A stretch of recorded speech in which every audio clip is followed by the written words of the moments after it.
My name is Kim Jang-cheol, a graduate student like any other ordinary person in Korea. At least, I used to be. Yesterday, I suddenly became Demon King Kratos, the final boss of the game I love to play. Well, it's a familiar story, I guess. The goal of that game, Blood Moon War God, is to revive the ancient hero who lies dormant. You know what? Never mind. Telling you this stuff is pointless.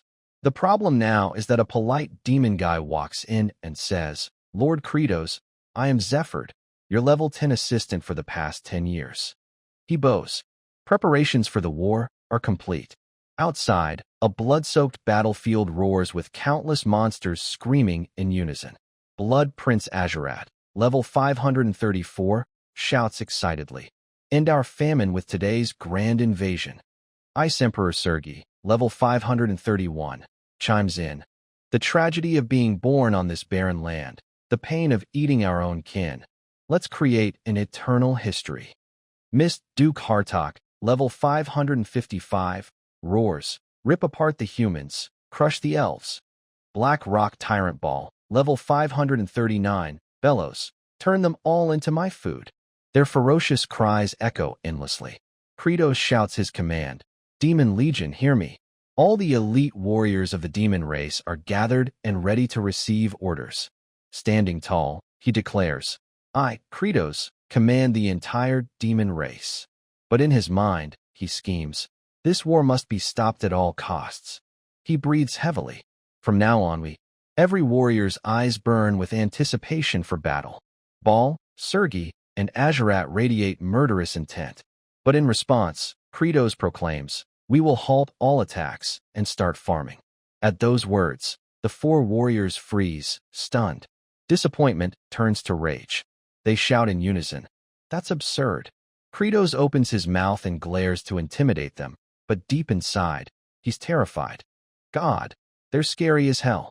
The four soldiers immediately fall silent, too frightened to utter another word. Suddenly, a massive hand grips the wall.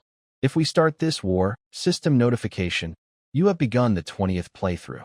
His figure is enormous, impossibly muscular. The playable character, veteran Kim Chi, level 9990. I'd definitely die by his hand. I became a research student in agriculture at Korea University, hoping to become a wealthy farmer. I was too smart, so I quickly became the ace of the program, the top research student. Which meant, oh, Jang-cheol, you're so smart. Write my thesis for me. It'll help you a lot. I need you to help with this project. You're great at this stuff. Oh, and Jang-cheol, plow the fields. Slumping in my chair, I muttered. I've become the #1 slave. My mind spiraled. What kind of life am I living? Why do I do all the work while the professors take the credit? I twisted in frustration, cursing. Those bastards, I'll kill them all. I'll slaughter them. My dopamine levels were drained. I was going insane. The only way to boost my dopamine was gaming. I reached for my controller, diving into a brutally difficult game that's a grind to level up. No player has ever completed it. On my 19th playthrough, I craved achievement so badly I played without sleep. First try, second try, nth try. And so, I became the first to complete Blood Moon War God on the 19th run, defeating the demon. Drooling in a daze, I mumbled, hee hee, so fun. I'm the strongest in the world, hee hee. The 20th playthrough would have insane hellish difficulty, so I needed to level up first. I'd grind, hee hee. I'm the strongest, hee hee. I sniffled, checking my character's stats. Gear at level 9,990, max level 9999. Time to stop grinding. How many years did this take? Whatever, hee hee. Here we go, 20th run. Would you like to start the 20th playthrough? Yes. I firmly pressed yes. Instantly, the TV screen flared brightly. Panicking, I shouted, what's happening? Then, my soul was yanked from my body, hurtling forward. My soul was instantly sucked into the glowing TV. Blinding light poured from the sky. Now, my soul was free falling through the air. Eyes wide, I cursed inwardly. Holy crap, what the hell? Calm down, I'm smart. Okay, I'm green, so this is my soul. I probably won't fall and die, right? Probably. I carefully scanned my surroundings. That's the life tower. This means I've entered Blood Moon War God. Then it hit me. What? That's the tomb of the Holy Knight. I shouted in glee. Hell yeah. I'm about to become veteran Kimchi, the near-max level beast. My epic, unbeatable life is about to start. Ha ha. My soul zoomed toward veteran Kimchi, then I smirked, thinking, wait, now that I think about it, I don't really want to become that guy. The moment I thought that, my soul swerved, shooting in another direction. What? Where am I going? What the hell? No, no, no, I said no. And now here I am. Kratos clutches his head in despair. This is driving me insane. He curses himself. If I hadn't had that stupid thought after seeing veteran Kimchi, I'd be the most badass character by now. I'm such an idiot. Zephyr strolls down the corridor when a voice catches his attention. Kratos has definitely weakened. Whispers spill from the room. That's why he's scared and ordered us to stop the attack. Let's team up and behead him. We'll split the throne's power. Just like Kratos became king by beheading the previous demon king. Hartok squints. What if he hasn't weakened? Two of us will be gravely injured or dead. Sergei nods in agreement. Azurat snaps. If you act as our shield, I'll try. Furious, he adds. What? Want to die by my hand first. Ball, unconcerned, drools. I'm so hungry. Azurat glares. Fine. If there's proof the demon king has weakened, what then? The three reply in unison. If that's true, we'll have to kill him. Ball sulks. I'm so hungry. Zephyr calmly listens outside, reporting, morale among our troops has plummeted. He adds cautiously, cases of soldiers attacking and eating each other are rising. Some have even fled the demon lands without notice. The 4 demon generals are enraged. They claim you've weakened and are plotting to behead you. Kratos trembles inwardly. If those 4 attack together, I'm dead. If I seem weak, I'm also dead. He tilts his head, wondering, wait, what about veteran Kimchi?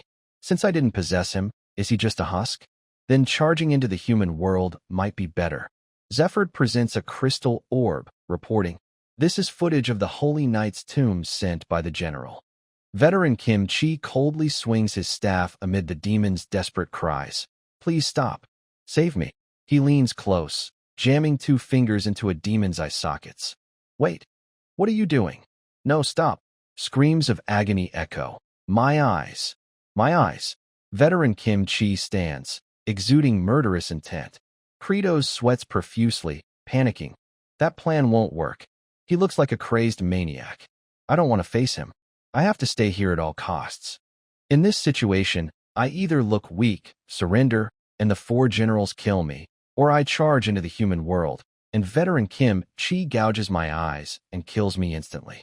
Kratos sobs unconsciously. Why? Why did I end up in this game world? I can't even find happiness anymore. He stands resolutely. The only way is to solve the food problem and calm the demons. Zephyr looks puzzled. Lord Kratos, where are you going? Kratos replies sternly. Yes, well, I'm inspecting some land for farming. Zephyr questions, yes? Kratos glares back. Zephyr adjusts his glasses. Lord Kratos, you're narcissistic and arrogant, with no manners. Yet you say yes politely? That's horrifying and terrifying. Please don't do that. Kratos' face darkens, thinking, what's wrong with him? Is he provoking me? Is this his usual act? Zephyr appeared only once before the Demon King battle, without explanation, making him oddly famous. Oh, great Holy Knight, the Demon King no longer wishes to fight. Please return. Yet the Holy Knight struck Zephyr without hesitation. Zephyr collapsed, blaming himself. Oh, Demon King, forgive my weakness for failing to protect you. Players thought he was fiercely loyal or deeply respectful of the Demon King. Zephyr mutters, this mistake of yours is unprecedented. I've never seen a Demon King lose the demon's trust so thoroughly. Kratos grits his teeth, cursing inwardly. He's so damn annoying. Zephyr diligently notes in his book, you want to farm demon land? I didn't expect your memory to be as bad as a pigeon's. Kratos roars, seriously, I'm the Demon King, you know? Don't push it, or I'll, frustrated, he thinks. Why isn't he scared? Even past Demon Kings and I tried farming this land, right? With the extreme temperature swings, you know nothing can grow here, right? Kratos growls, with my current power, reviving this land is possible. He calculates carefully. I hate farming, but I need to survive first. He kneels, clawing at the dirt, baffling Zephyr. Ignoring him, Kratos shoves the soil in his mouth. Zephyr scribbles, "The Demon King is bizarre. He's become a beggar, eating dirt." Kratos snaps, "What are you writing? Stop it." "What's that?" Zephyr retorts sagely, "I'm just doing my duty. Chronicling the Demon King is vital, and your memory is clearly failing." Kratos fumes, "He's such a pain." He spits out the dirt. "This soil has no nutrients. No nitrogen either. Nitrogen, essential for plant growth. Though it's 78% of the atmosphere, plants can't use it due to its triple-bonded stability, making it chemically inert. Humans develop nitrogen fixation through chemical processes, boosting food production. Do that here? Impossible. Nothing here supports farming." Kratos muses, stroking his chin, "That means we must use natural nitrogen fixation. Lightning, with its high voltage, oxidizes nitrogen into nitrate, which dissolves in rainwater and enriches the soil." Recalling the game, Demon King Kratos' signature move. Arrogant Demon King Kratos slashes his hand, blood spraying into the air. Blood surge. It triggers lightning and humidity, transforming barren land into fertile soil. Exhausted, Kratos orders, "Step back." He claws his hand with sharp nails. Here goes. Blood surge. Splat.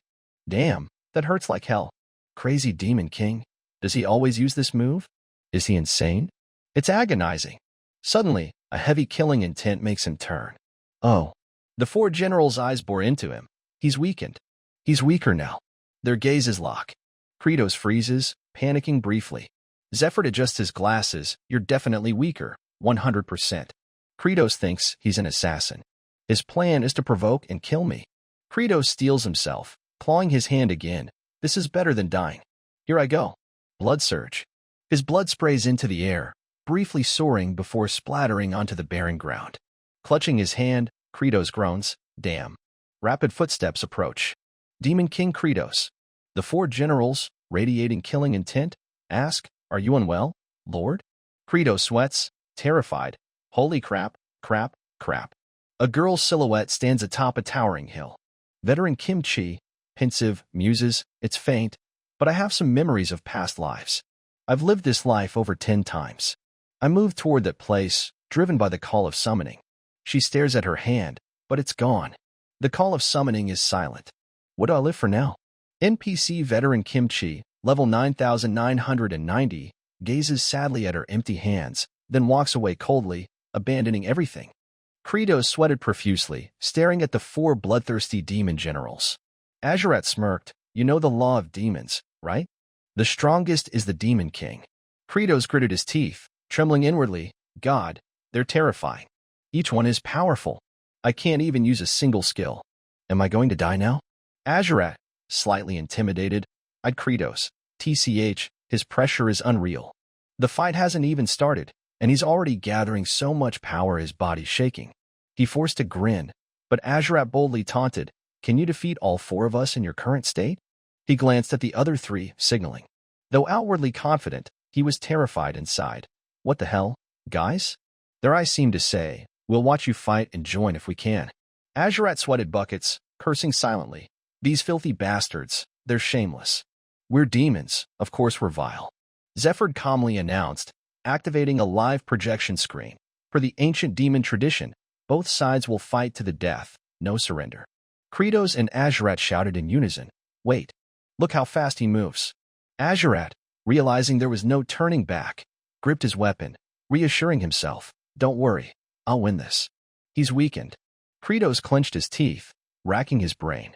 What do I do? What do I do? What do I do in this situation? I just tested my power. Demon Kings are supposed to be insanely strong, but I'm not invincible. I'm strong, but not strong enough to brag about. Azurat roared, charging forward, interrupting Kratos' thoughts. "Here I come." Kratos recoiled in panic. I've seen that move in the game before. It's either a stab or a slash. No way I can dodge something like that. But somehow, Kratos reacted and dodged Azurat's stab. Even he was shocked. Huh? How did I dodge that? His front foot was forward, meaning it was definitely a stab. It's the exact move from the game. Azurat quickly regained balance, sliding his foot to stabilize. Hartok and Sergei held their breath, watching. Did you see Kratos' expression when he dodged that? He's about to counter and rip his arm off. Why hasn't he done it yet? Wait and observe. Azurat attacked again, but Kratos effortlessly dodged once more. Stunned, he thought, what's happening? All his moves are exactly like in the game. The first time I fought Azurat, I had to retreat. No way, can he actually be beaten? He's fast, with unpredictable, wide-ranging attacks. But after dying once, 3 times, 10 times, I finally beat him on my 128th try. In the next 19 playthroughs, I could completely make a fool of him by dodging and running without fighting. Azurat charged again, straight forward, but Kratos swallowed hard, then flashed a wide, sinister grin. No way his attacks can touch me. That menacing, oppressive laugh sent chills through the 3 generals. Kratos, reveling in the moment, gracefully dodged every one of Azurat's attacks. The generals grew wary. He's enjoying himself because he's too strong. He's mocking Azurat's weakness and loving it. Azurat gritted his teeth in frustration as Kratos gleefully dodged, thinking, what a relief. This doesn't mean I can beat him, but I've realized something crucial. This world follows the game's rules. The system chimed, Kim Jang-cheol, you've grasped the basic laws of this world. He stared at the system panel, serious. Huh? This is the notification box from Stories. The system dinged again. Ding. You've also mastered dodging enemy attacks with intense focus. Azurat, now enraged, attacked Kratos with tentacles and twin daggers. The system, as a reward, zing. A portion of your character's game system has been unlocked. Targeting function activated. Kratos glanced back in shock. This is the targeting used for special skills. Kratos swiftly slashed his hand with his claws, flinging blood into the air. Blood surge. A lightning orb shot toward Azurat, who screamed in agony. The overwhelming power stunned Hartok and Sergei. The other demons watching the live feed cheered wildly. That's it. That's our Kratos. Kratos' eyes glinted with killing intent, glaring at the writhing Azurat, electrified and smoking. Kratos bit his lip, unconvinced. He's still alive after taking a blood surge? The move that kills instantly in the game? Damn, his recovery is too fast. I didn't expect that. Without hesitation, Kratos unleashed another blood surge, striking Azurat. His pain screams terrified the others. He's attacking at a level that won't kill but still hurts. Kratos, panting and exhausted, judged internally, he won't die. Now what? The system. You've torn off all of Azurat's clothes, and now he's gasping. Kratos blinked, stunned. What's with this message? Can you not make me sound like a pervert? A new system unlocked. Armor removal inventory unlocked. Kratos gaped at the system, wondering, is there any good armor in there? What the hell? All I have is what I'm wearing, nothing useful now. He calculated carefully. I need to deal with him first. I'm not that strong, so I can't kill him. His recovery is great, so he'll get up soon. Then it hit him. Oh, wait. Since he's not dead, I can still target him. So I can keep hitting him with blood surge. Kratos grinned excitedly. I can give him a beating he'll never forget. Yes, I'm the smartest. He turned, eyeing the trembling generals. They're definitely scared of me, right? Perfect. Let's test it. Acting on impulse, Kratos shouted, hey. Sergei jumped, responding, why yes. Kratos barked, tie Azurat up tight. Sergei blushed, thinking darkly, he wants me to tie up a naked man? He's humiliating both me and Azurat. And so, Azurat was tightly bound to a pole. Step 1. Prepare the lightning rod. A breeze revealed Azurat's shocked face. He snapped awake, yelling, I am M. Hawkins. Azurat has revived. You think you can kill me with blood surge? I'll cut your head off this time. But another blood surge from Kratos electrocuted him into submission. Step 2. Blood surge. This way, I can oxidize nitrogen in the air into nitrate. Kratos turned, ordering, Hartok, cover this place in mist. It needs to be so thick it's dripping. Hartok's heart skipped. What? He marveled internally. Is he planning to make this place wet to amplify his lightning's pain? What a creative torture method. I learned something today. Hartok quickly complied, conjuring a mystical black fog. The fog formed dense droplets. Step 3. Spread the mist. Blood surge fired repeatedly. Step 4. Relentless attacks. Kratos grimaced, frantically flinging blood, screaming internally, ow, this hurts. Blood and lightning alternated. Zephyr watched, expressionless. Maul and Sergei were speechless at the gruesome scene. Azurat's body was now a lightning rod. Kratos, uncontrollably thrilled. Amazing. This way, I can enrich the soil with nitrate. What if I get a bountiful harvest? I'm so excited, ha ha ha. The horrific, unprecedented torture continued amid Kratos' wicked laughter. This electric torture is high reward for low effort. The sun began setting through the distant fog. Kratos grabbed a handful of soil, nodding in satisfaction. Good. I'll keep adding nitrate this way. Next is soil consolidation. Loose soil like this doesn't hold oxygen or drain well. For farming, porous, granular soil is ideal. That's why I need to make compost now. With that thought, Demon King Kratos winced, ordering, all of you, bring me manure. At those words, the three generals froze. They shared one thought. After turning him into a lightning rod and roasting him, he wants to smear manure on him? That's beyond cruel. In the crisp morning, a young man strolled through a dense forest. A sudden groan halted Kimchi. Please save me. Cautiously approaching the desperate plea, save us. Kimchi peered through the brush. Two pitiful figures begged. We were attacked by bears. Please help us. We'll reward you. Kimchi stepped out, his attire terrifying them, eyes wide. He calmly raised a hand. Don't worry, I'm not suspicious. He looked insanely suspicious. Kimchi asked gently, your leg's injured? Without waiting, he hoisted the wounded man onto his shoulder. Lead the way, he said. Though confused, Holy Priest Frontera nodded. All right. Azrahan praised, you're strong. I'm Envoy Rivage Azrahan. Behind us is my servant, Frontera. Trying to be friendly, he asked, may I know your name? Kimchi replied softly, from now on, that's what I want to find out. In the meeting hall of Demon King Kratos' castle, the three demon generals sat in heavy silence. Hartok's face was ashen. How are we supposed to just bring manure? Are we supposed to crap on the spot, or what? Sergei, flustered and biting her finger, snapped. This is insane, disgusting, horrific. Ball sulked. It's been so long since Ball ate. I can't crap. Sergei shot up, slamming the table. Don't talk about my crap, you idiot. Hartok mused seriously. Even if we could crap, I wouldn't give him mine. Let's beat up the low-tier demons and make them do it. In a remote border village, cries echoed. Please, please don't do this. I beg you. A scrawny, skeletal demon trembled, squatting, pleading. If everyone's watching, I can't crap. Please, at least wait outside. Hartok stood at the door, arms crossed. What's taking so long? A soldier squinted. The others said the same, but they couldn't. Before he could finish, Hartok strode in coldly. So you can't provide for us, no matter what. The demon stammered, terrified. Lord Hartok, I haven't eaten in so long. I can't. Hartok swiftly seized the demon's throat, lifting him with a growl, his sharp black claws gleaming. Thanks, I understand. He raised his claws to pierce the demon's stomach.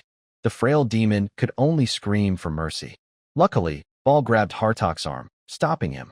He glared, frowning. What's that about? Ball explained calmly. If you gut him, he'll die. That means no manure. They need to crap more so we can collect more. Hartok nodded, approving, and released the demon. That's clever, didn't expect it from you. Scowling, veins bulging, he added. If I feed them your flesh, maybe they digest something. Ball, unfazed, exuded a fierce killing intent. Their immense powers clashed, making the low-tier demon quiver. Both clenched their fists and lunged at each other without hesitation. Suddenly, Kratos appeared, roaring, What are you doing? Hartok and Ball froze, paralyzed. Kratos raised a hand, explaining, Humans aren't the only creatures that excrete. Manure without nutrients is useless. You need nutrient-rich manure. Zephyr glanced over. Manure? Kratos nodded. Yes, material to nourish the soil.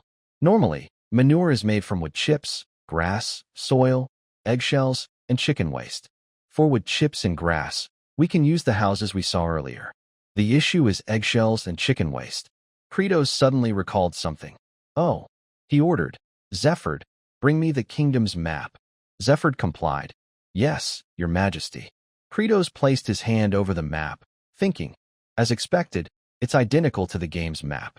That means I can find them if I go here, where the seagulls live. In the game, they're abundant. That means seagulls digest plenty of nutrients from human lands. And when they crap and lay eggs there, it'll be a perfect spot. Zephyr observed closely. Your Majesty, are you planning to collect seagull waste? Kratos, slightly surprised. Oh, you're sharp. Zephyr calmly recounted. That place is called the No-Return Cliff. It has no footholds, and if you fall, you'll be trapped in raging waves. Kratos' face darkened. Yeah, I know. He thought. Because players can't go there. Kratos declared, but I can climb it. Now at the Seagull Cliffs, the three generals shared one thought. What's he thinking? Many have challenged catching those seagulls since ancient times, but they all fell into the deadly sea. Kratos turned, instructing, I'll climb up and toss down bags of waste and eggs. Make sure you catch them. Grinning, he added, if this plan works, everyone will eat well. Ball, pensive, recalled earlier, Hartok choking the frail, starving demon, the demon's hunger with nothing to eat. Kratos strode alone toward the cliff's edge. Staring at it, he thought, which playthrough was it when I tried climbing this in the game? I tried every way to scale this cliff. Before leaping with all his might, I tried 100 times and died countless times in the process. His feet left the cliff. Everyone watched Kratos intently, eyes glued. He vaulted toward a towering rock pillar. But I finally succeeded in the game. Kratos dug his claws into the cliff. Exploiting a glitch, his hand gripped tight, indenting the rock. The generals watched in awe, not daring to blink. Kratos opened his game inventory, then hit the Drop All Items button. Before the generals' eyes, Kratos, now naked, sank into the cliff. They couldn't believe it. Thinking fast, Kratos spun around. I need to flip quickly. Sergei, blushing furiously, turned away, eyes shut.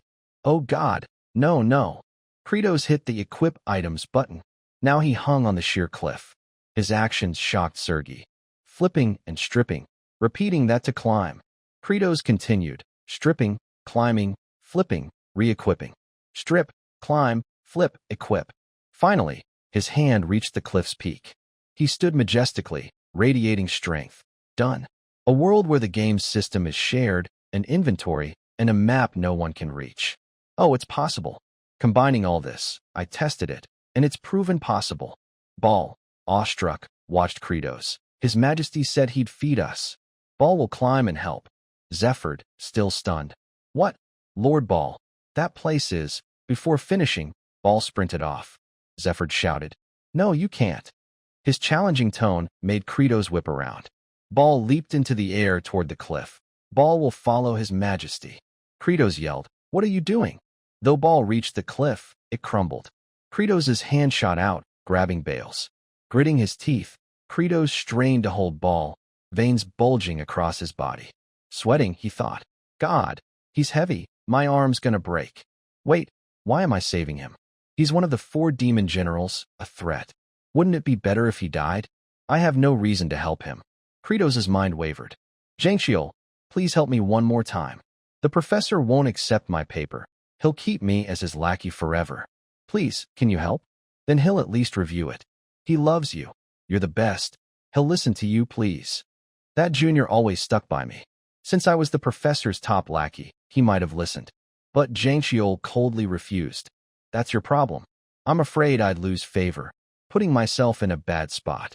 Maybe, just maybe, I could have saved him if I tried harder. If I hadn't set limits, his face in my memory would be smiling. Kratos roared with frustration and rage.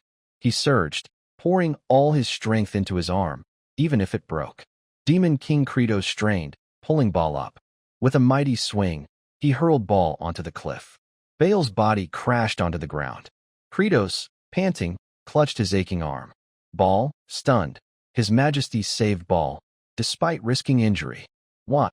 Kratos paused, then stood, answering sternly, because it hurts less than abandoning my subordinate and regretting it later.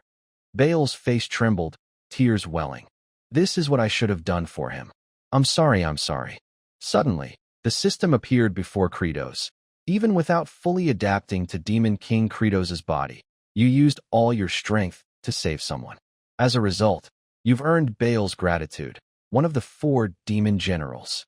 Nodding, Kratos eyed the system, thinking, that's his gratitude? Among hundreds of achievements, a system fostering abundant happiness in your army grants massive points. Confused, he asked, massive points?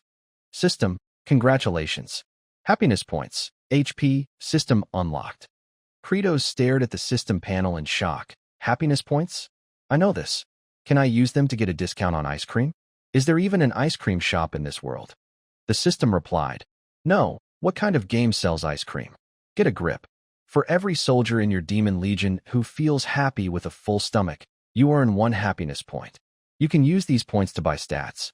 Right now, you can only access 20% of Demon King Kratos' power. Stamina, mental strength, physical strength, agility, and magical power are all at 20%. Work to max out all 5 stats to wield 100% of Kratos' power. Kratos calculated carefully. Alright, let's add 10% to stamina. System, add 10% stamina? That costs 50 happiness points. Your current HP is 0. TSK, too expensive. It continued. You can also use happiness points to upgrade skills. Your skill, Blood Surge, level 1. Points needed to level up, 250. Kratos thought, I haven't done much yet, but if I can succeed in farming, I could earn tons of happiness points, right?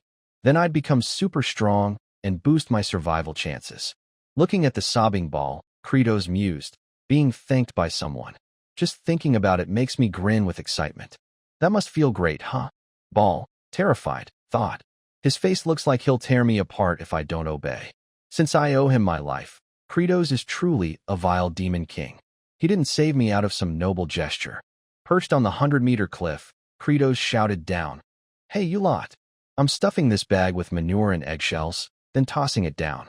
Catch it. Those below choked, what? Without hesitation, Kratos hurled the bag. The essence of the seagulls splattered everywhere, hitting their faces. I can't take this. Kratos, thrilled, clenched his fists. Time to farm. I'll give them everything I've got. First step, make organic fertilizer, seagull manure, eggshells, dry grass, and some gravelly soil. Then, grind and mix them together. Kratos ordered. Sergei, grind and mix that stuff. Sergei, furious, roared, What? You want me to do that? You've got hands. Do it yourself. She raised her sword skyward, declaring, I, the monarch of frost, Sergei. My hands weren't made to mix manure. Kratos grinned wickedly. Oh? Then I'll give you an easier task. Pointing at the lightning rod. Over there, just stand still and get struck by lightning. Easy, right? Gritting her teeth, Sergei painfully began chopping to mix the bird manure. Kratos' heart raced, thinking, Phew, that was close. These hot-headed, clueless idiots. I need to be careful. But I'm the Demon King. I'll rise no matter what. Step 2 for organic fertilizer. Add water. Kratos commanded. Hartok, fill the air with mist. Hartok, confused. What? Demon King. The smell will get worse if the air's humid. Why would I do that? Kratos smirked. Oh, you're refusing? How about this then? Hartok, screaming, soared through the air, conjuring damp mist. Kratos asked softly, What enough? Ball, squeezing the soil, nodded. After soaking, it's softer, like you said. Step 3, place it in a dry spot and cover it with a thin layer of seagull feathers. But even doing a little takes forever to make enough fertilizer for this barren land. Kratos thought, no choice but to mobilize all the demons. Something's nagging at me, but I must finish this. I'll keep pushing forward, in the name of the Demon King. Night fell, enveloping the towering valley. Soft moonlight illuminated a dilapidated house. In a rotting wooden room, a demon bowed sadly before a sick bed. The girl on the bed called out, Father, you look gloomy. What's wrong? Flute, gaunt and weak, lay there. Please, eat me. Her father, horrified. I told you not to say that. Exhausted, she cried. I miss Mother. His eyes widened. That monster, so terrifying and bizarre. It kept screaming, I'm hungry, I'm hungry. Poor Flute sobbed, collapsing in fear. The monster's massive maw descended. But then, a woman appeared, shielding Flute. The girl's eyes widened, following the woman's silhouette. Her mother smiled gently at Flute. Before she could speak, the monster swallowed her mother whole. Flute's father, sorrowful. If you're gone, what reason do I have to live? A sudden noise startled him. Demon King Kratos and his subordinates marched in. Kratos growled. You still have the strength to shout? Take him. Wait, what about Flute? If we leave her, the high-tier demons will eat her. Despite his desperate pleas, Kratos and his group left coldly. Flute. Father, how many more demons do we need? 20 so far, 30 more to go. Kratos' icy gaze met Flute's. The girl, despairing, clung on, hopeless. Kratos recalled his first game playthrough, meeting Flute. He pressed the controller without hesitation, his sword swiftly ending her life. Back then, Flute had the same expression. Still, Credos turned away, brushing his hands, ordering, "Halt all cannibalism. It's illegal now, got it? Zephyr, gather the remaining demons. Everyone, start making fertilizer. I'm the Demon King. This level of cruelty is fine, right? I need to achieve my goal. A leader's role is to accept sacrifices." As dusk settled over the mountains, the demons hammered pestles into piles of manure. Dyrok, doubting life. Why are we wasting energy on this? In a few days, it'll pile up? Sounds ridiculous. A nearby demon whispered. Shut up. You'll lose your head if the Demon King hears. Dyrok grimaced. I'll die anyway. Even if this land becomes fertile, what do we plant? We don't have seeds. Suddenly, Credos stood behind Dyrok, wondering what we'll plant. Dyrok's heart skipped. Demon King Credos gestured. Follow me. Serious, he thought as he walked. That day, I saw a purple flower by chance. That's what we can plant. Dyrok, stunned, stared at the purple flower under a tree. That's it. Credos nodded. Yes, we'll plant from its roots. Ball and other farming teams dug up more from other spots. Dyrok, still dazed. Sorry, but Demon King, these roots aren't edible. Eating them releases toxins, causing excruciating pain and death. Credos slowly lifted the flower's roots. But nothing else on this land is chewable, right? As for testing if it's edible, let's do it now. Dyrok, confused, sorry, testing? Credos nodded. Yes, now. Breathing heavily, menacingly. Your daughter, feed her this. Dyrok felt the sky collapse. Screaming, he ran. No. Why? Why would you do this to my innocent daughter? Please, don't eat it, don't. Blocking the door, he shouted. Flute, don't eat that. Panting, he looked inside. Father, tears welled in her eyes. But I already ate it. It doesn't hurt, Father. I feel full. Dyrok trembled uncontrollably. Flute, are you okay? Flute replied. Yes, Lord Zephyr and Lord Ball gave me this yesterday. I felt fine. Credos asked, so, do you trust me now? Long ago, humans in other lands turned poisonous foods into edible ones somehow. They succeeded in processing them to solve their famine. Credos grinned slyly. It's also known as a potato. Flute, touched, looked at Credos. Demon King, I can't believe you're so kind to a low-tier demon like me. Thank you so much. System, a portion of your army feels joy from eating. You've earned happiness points for the first time. HP gained, 1 point. Sin, current HP, 1. Credos frowned at the system panel, then at Flute's happy face. His expression darkened, thinking, back then, Flute's face might have been in agony, but now she's smiling. Just because I'm the Demon King doesn't mean I always have to be cruel. He flashed a wide grin to encourage Flute. A kid like you just needs to eat and grow strong. Dyrok thought, that creepy smile. Is he fattening her up to eat her? Truly a wicked Demon King. Deep within the vast domain of Demon King's 7 ant, the territory is divided into 5 regions, and this one lies at its core. It's bone-chillingly cold at night and scorchingly unbearable in the morning. This climate mirrors the Andes highlands of old. The people there lacked enough food, so they ate poisonous potatoes. Did they all die? Don't you know what humans are like? They find ways to make the inedible edible. Dyrok knelt on one knee, shouting, Demon King, we've detoxified the potatoes. Credos glanced over, commanding, good. Ball, crush them. Ball swiftly launched into the air, landing with tremendous force. He stomped the potatoes from one spot to another. We froze them for 5 nights, then used Bale's meteor stomp on them. After thawing in the day, the toxins leached out and evaporated. Repeating this, we dried and stored them before cooking. Then, they became edible potatoes. Credos' face darkened, muttering, order the gardeners to gather and make fertilizer. Excited, he stuck out his tongue. Time to eat the new snack we made. They'll love this, right? Credos crossed his arms, eyeing the demons. There's not much, so each gets 2 potatoes. Zephyr questioned. There are still plenty of potatoes. Why not make more? Credos frowned. I don't think we have enough. It's not sufficient to feed the entire demon army. So, we'll plant the remaining potatoes to grow more. The demon workers, skeptical, held their potato plates. These are poisonous roots. Are they really edible? My kin died eating these. Dyrok, grasping a potato, reassured. I told you, The Demon King changed them. They're edible now. Flute ate one and is fine. A nearby demon panicked. Idiot. Look at the Demon King's face. Does that look like someone giving you food?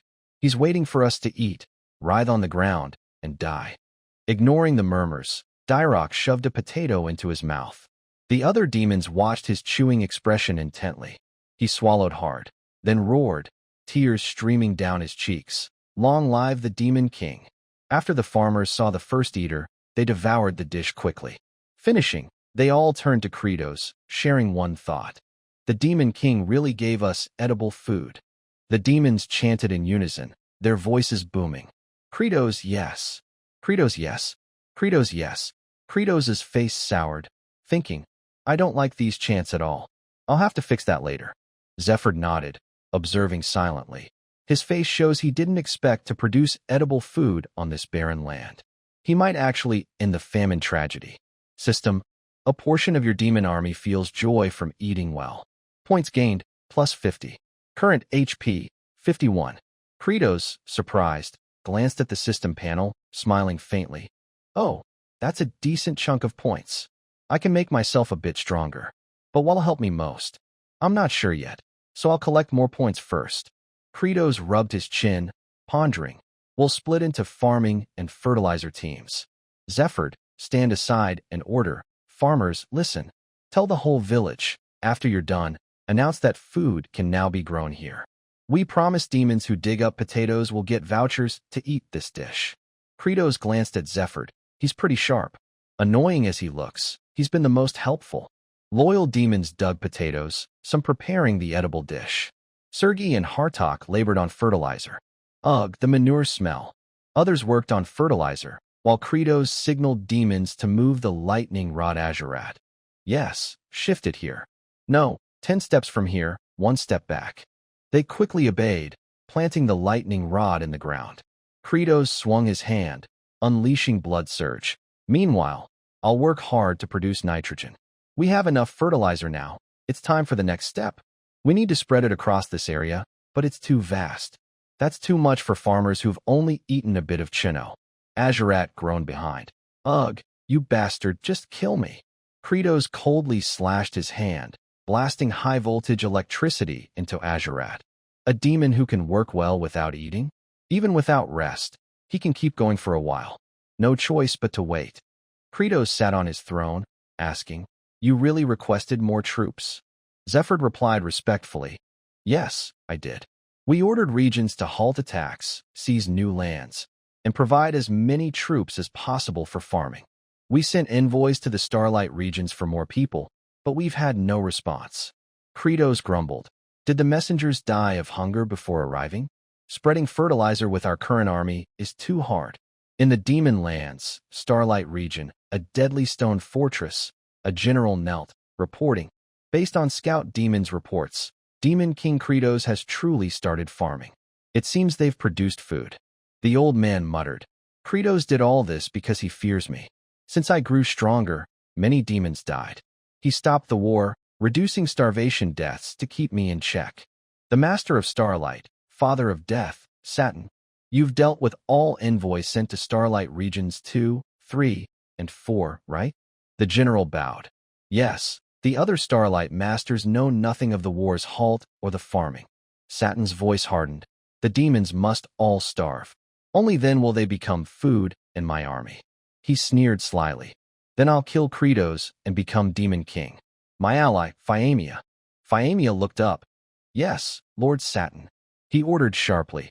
I want you to destroy everything Kratos has achieved with farming. Phaemia's eyes gleamed blue, as if in agreement.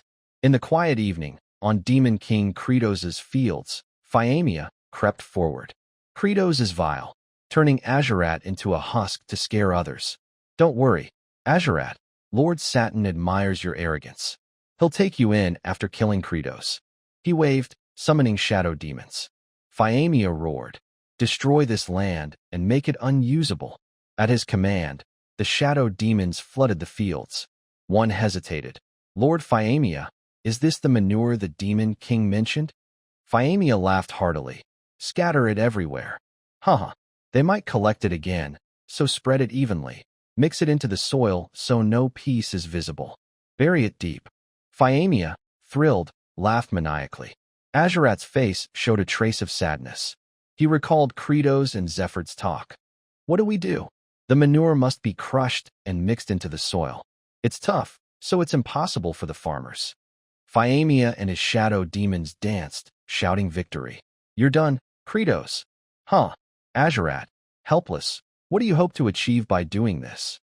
A fresh morning at Demon King Credos' castle, a soul demon sat on a small rock, sighing, this'll never get done. Other soul demons, annoyed, snapped, hey, over there, stop slacking. If any patch of land isn't tilled, Demon King Credos will turn it into farmland. Soul Demon number 2718, you're working harder today than ever. You're usually so lazy. Soul Demon number 1341, well, yeah, but I don't know. Seeing all we've done, I feel proud. You get it? Like I've done something useful. Soul Demon number 1341, baffled, shook its head, chuckling, haha, you idiot. The other soul demons laughed and tilled, I'm an idiot today too. Not much left, aren't we doing great, huh? At dawn, the sun's scorching heat burned the soul demons. We lost track of time working. We're gonna die. But one said, dying like this isn't bad. At least we did something worthwhile. The soul demons dissolved into tiny spirit fragments, drifting skyward. Fakamer, shielding himself from the sun, tears streaming down his cheeks, wiped them away, praising, well done, rest now. He thought, let's see how Credos reacts. Tilling the field took longer than expected, but we took just as long. Credos crossed his arms, standing before a pile of potatoes. All these potatoes are in dormancy. Zephyr questioned, dormancy? Credos nodded, yeah, they won't sprout. Planting them is pointless. It's like a potato sleeping peacefully underground. Then someone yanks its hair. The potato dies from shock. Its biological rhythm stops. He thought, dormancy ends faster if I keep them at about 4 degrees Celsius for 2 to 3 weeks, then move them to a warmer, darker place. I'd have Sergi infuse her ice aura into them, but she's furious right now. Hartok's plotting something too. I can't avoid both attacking me at once. Better find another way. Maybe raise the storage temperature to around 23 degrees Celsius. Credos pursed his lips, irritated. Yeah, I made the farmer soldiers do squats, but they tired out fast, so that failed. He spun around, determined, to the farm, Zephyr'd. I'll do what I can. At least we need to infuse nitrogen into the soil. Arriving at the farm, Credos faced chaos. He couldn't believe his eyes. What? The soil's all tilled. The stench is everywhere. Gritting his teeth, glaring, he thought, the field's ready for farming. What kind of miracle is this? Fakamer, hiding nearby, watched Credos' expression. Shocked yet, you bastard? I perfectly ruined his field. Ha ha ha. Ball, stern, stood behind Fakamer, swiftly grabbing him and presenting him to Credos. Fakamer struggled. Let me go. Credos, surprised, thought, huh? That's Fakamer, one of the leaders of the Death Cliff. Did he come here after hearing the call for reinforcements? He scowled. What the hell are you doing here? Fakamer stammered. Before he could answer, he took a punch from Demon King Credos. Zephyr questioned. He hadn't even answered, and you hit him. Credos' face darkened. He's hiding something. Beating him up is the fastest way to deal with this. Fakamer, wincing, boasted, ugh, as expected of the Demon King. But I, Fakamer, won't talk easily. Oh, won't talk easily, huh? Credos pummeled Fakamer's face, making him groan. Even so? After a fruitless interrogation, Credos slumped, exhausted. God, I'm beat. System. Use HP to buy various stats. Stamina, mental strength, physical strength, intelligence, magical power, all at 20%. Current HP, 51. You've spent 50 HP to boost stamina. Physical strength now increased to 30%. After upgrading, Credos resumed hammering Fakamer's face. Ugh. Wait. I'll talk. Actually, I was ordered to sabotage the field to starve everyone. Ultimately, Sathril is the one blocking aid requests. Credos mused. All right. I get it. He only grows stronger when more demons starve. Zephyr added, this is rebellion, but it could be an opportunity. If you defeat Starlight Master Sathril, the demons grumbling about the expedition will see it as a warning. Credos frowned, thinking, that's not the issue. They'll keep hindering my farming if I let them be. I need a surefire way to deal with them. Zephyr asked seriously. The problem is how to defeat Sathril. He can turn his body into his soul-like form. Even in the game, Sathril roams the Death Cliff, a complex map. The whole stage is like hide-and-seek with him. If pests are too hard to kill because they keep hiding, you have to lure them out of their nest. Flute, holding a hoe, looked up at something. Her eyes met Azuret's. He glared menacingly. What are you staring at? Flute scratched her face, shyly. It's, well, she bowed politely. I heard thanks to your sacrifice, we now have food. Thank you. Azuret, enraged, bared his teeth. How dare you mock me? I, Azuret, will kill you, you brat. Flute, terrified, scrambled away. Azuret roared. Just wait, Kratos. Once I'm free, I'll find and kill you. A voice suddenly rang out. Now, all together. Azuret glanced at the familiar voice. Huh? Kratos. Kratos hollered from afar, approaching. So fun. So much fun. Congrats on the second lightning rod in the office. So fun.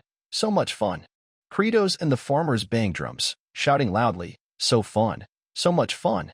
So fun. So much fun. Azuret, stunned. Now there's a second lightning rod. Azuret writhed in tears of joy. I'm free. No more being roasted day and night. The Fakamer lightning rod was placed beside Azuret's.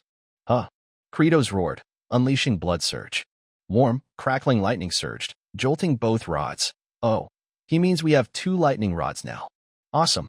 This electrifying shock is pure bliss, high reward for low effort. Sathril sat dazed, watching Fakamer get mercilessly zapped through a crystal orb. He sobbed loudly, in agony. Ack. My loyal servant, Fakamer. Take this. Kratos stood tall, unleashing a powerful strike at Fakamer, who was strung up on a cross. Fakamer screamed in agony, his cries relentless. Sathril, watching through a crystal orb, wailed. Fakamer, that must hurt so much. Without pause, Kratos hammered him with another blow. Fakamer's screams grew louder. Stop. Sathril shouted hopelessly. Look at that. Kratos glanced at a nearby tree, where a bird held a crystal orb. He thought, that bird's a scout from the game. It's watching me closely. Gritting his teeth, he glared at it. I'll make you regret messing with my farming. Scene shift. The blazing sun cast harsh rays over the rugged mountains. Little Flute diligently dug the soil with a small hoe. Azuret, bound to a cross, stared at her. Despite her youth, Flute's hands were scarred and battered, her nails cracked and dry. Azuret asked softly, Hey, kid, what are you doing? Hearing him, she turned. The Demon King, the 4 generals, and all the adults are working to farm, so I want to help. He smirked. What a foolish, low-tier demon kid. The field beside me's already tilled. What's the point? Unfazed by the insult, Flute replied politely. Really? Thank you, sir. I'll till the field and set up a lightning rod. Azuret grinned at her. Oh, great. I feel rewarded already. Raising an eyebrow, he added, You think tilling a bit of dirt or farming this wasteland will work? Those damn potatoes, no matter how great, won't sprout. They say warming the storage makes them sprout faster, but everyone'll starve anyway. Flute, listening, grabbed her sack and scurried off. Thank you. Sprout potatoes. She dashed away. Azuret snorted. What the hell's she doing? Scene shift. At the grand castle atop a towering mountain, Zephyr trailed Kratos, whispering, I have doubts about this plan, Demon King. Even if Sathril knows it's a trap, will he come to save Fakamer? Kratos, of course not. Zephyr, I see. Kratos frowned slightly. First, I'll send subordinates until he's forced to leave his advantageous position and fight. We'll capture all of that wretched invader's people. We'll crush every one of the regions opposing me. Through the bird's crystal orb, Sathril watched smugly. Fool, you think you can keep defying my minions without consequence? Fakamer's fate is a pity, but my true goal is one. Destroy your crops. Go, cursed souls. The souls zipped to Kratos' storage, trampling and wrecking everything, slipping inside with ease. Kratos had anticipated this. The souls flinched at his voice. I knew the cursed souls would come. Welcome to your own grave. They hesitated, unnerved by Kratos' wicked grin. He thought, first time I faced these scavengers in the game, they were tough. Son's third army, they always group up. On physical contact, they latch onto players, aging them rapidly. Annoying monsters with the ability to copy the strength of anyone they touch. Now, there's a way to kill them. Hit them with lightning-based physical attacks. He taunted, "Who's getting roasted first?" The cursed souls, seeing the crackling lightning, panicked. "It's a trap, run." But it wasn't that easy. The real trap starts now. They rushed toward the storage door to escape, but it was coated in red blood. What's that? Blood. Kratos' blood, spread the previous night, now unleashed its power. Kratos radiated fierce aura, his body ablaze with dazzling light and surrounded by lightning. The bolts traced the blood on the door, spiraling into a pool, exploding violently, flooding the storage. Golden lightning surged like a torrent, sucking in the souls. Blood blast strike. Kratos bellowed. Now they can be hit with physical attacks. Deploy the farmer army. Instantly, farmers charged in with axes, hammers, hoes, all sorts, shouting, "Let's go." The souls, reverted to their original forms, looked on in terror. Kratos thought, though my friends look scrawny and unimpressive, together they're an unstoppable force. Charge, brothers. The farmers, burning with resolve, seized control in moments. Witnessing this, Kratos wondered, "Whoa, what's this? I feel like a cold, brilliant king leading an army into battle. Do I belong in this world?" Some zapped souls are still escaping. Kratos swiftly struck the remaining souls with lightning. "Gotta take them down myself." Just then, he noticed something under the potato pile. Flute, somehow, emerged from within. Kratos, stunned, eyes wide. "What? Since when?" A cursed soul lunged at her. The fighting farmers, seeing this, grew anxious. Kratos clicked his tongue. Definitely those guys. Only one thing to do. Reduce the escapees and save the kid. He grabbed a potato, hurling it, panicking. "I'm such an idiot. What good is throwing this? She'll die." Shockingly, the potato hit the soul's head. Its body coiled around the potato, turning from green to red. Kratos frowned, bewildered. The potato fell, sprouting tiny buds, rolling into the pile below. While Kratos was distracted, other cursed souls seized the chance to slip out. He stared at the potato. "Huh, that's a sprouted potato." Eyes widening. The temperature increase started their biological clock. He scooped Flute up, flashing a grin so sinister it couldn't get more demonic. "Great job, kid." Flute, pale with fear, trembled. Standing atop the potato pile, Kratos declared loudly, "Attention, farmer army. Sathral's attack plan is ruined." Now, he held up a potato from the ground. "Time to strike back." Scene shift to somewhere else. Where am I? Who am I? Azurat, exhausted, gazed at the blazing sky. What am I living for? "Oh, the sun's beautiful, the source of life. I'm grateful to face you." His stomach growled incessantly. "Oh, this is hunger. So I still crave to live." Just then, a voice called, "Lord Azurat." Flute, holding a bowl of small seeds, smiled. "Thanks to you talking about potato sprouts, everything went smoothly. We harvested tons of potatoes." Lord Kratos recruited a bunch of farmer soldiers and set off to plant potato seeds. Azurat's eyes widened at the bowl, his mouth agape. "Food. Food." Flute quickly realized, "You're hungry, aren't you? Here, take this." She tossed a seed at him, but it missed, hitting one of his eyes. He roared furiously, "I'll kill you if you try that again. Apologize one more time." After 2 seeds struck his eye, one finally landed in his mouth. Azurat had never felt such bliss, so delicious. Elsewhere, the system notified Kratos, "A portion of your Demon King's Legion feels peak happiness." Accumulated happiness points increased by 1. Current HP, 302. Kratos thought, "Huh? This time, including new members, the reward's 300 points. Plus 1 more, probably that kid. But who's the other one? Doesn't matter, more HP the better. Gotta save them for attacking Sathral." He shouted, "Farmer army, charge. For a bountiful harvest, we pray for all." They were preparing to assault Sathral's stronghold. Across a wooden bridge, 2 souls with axes chopped it down. The bridge snapped, and they laughed gleefully. "No bridge now. What do you do?" But unexpectedly, Kratos leaped from the other side. As he nearly climbed up, his body began to fall. The souls cackled. Idiot Kratos jumped right in and fell into the abyss. Fool.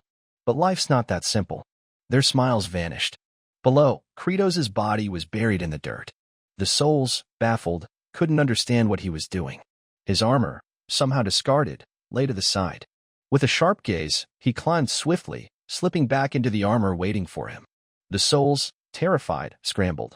So gross. Disgusting. Scary, scary, scary. Kratos turned, looking across the chasm, pointing at them. As planned, Zephyr nodded subtly, understanding. Kratos charged inside, thinking, as my brilliant guess predicted, those soul creatures must be terrified of potatoes. But what if I charge in without potatoes? Sathril, inside, knew Kratos was coming. Alone, without his cursed souls, he sneered, "Come on. One touch from my souls, and we win." Instantly, a swarm of soul creatures rushed Kratos. Ultimate move, super quantum shift. His body and armor split. Kratos' body burrowed deep into the earth, while the armor moved behind. His bare form slipped through the soil. The souls, witnessing this, screamed in fear. Ugh, that movement's disgusting. Since when can he phase through walls? He's on the upper floor.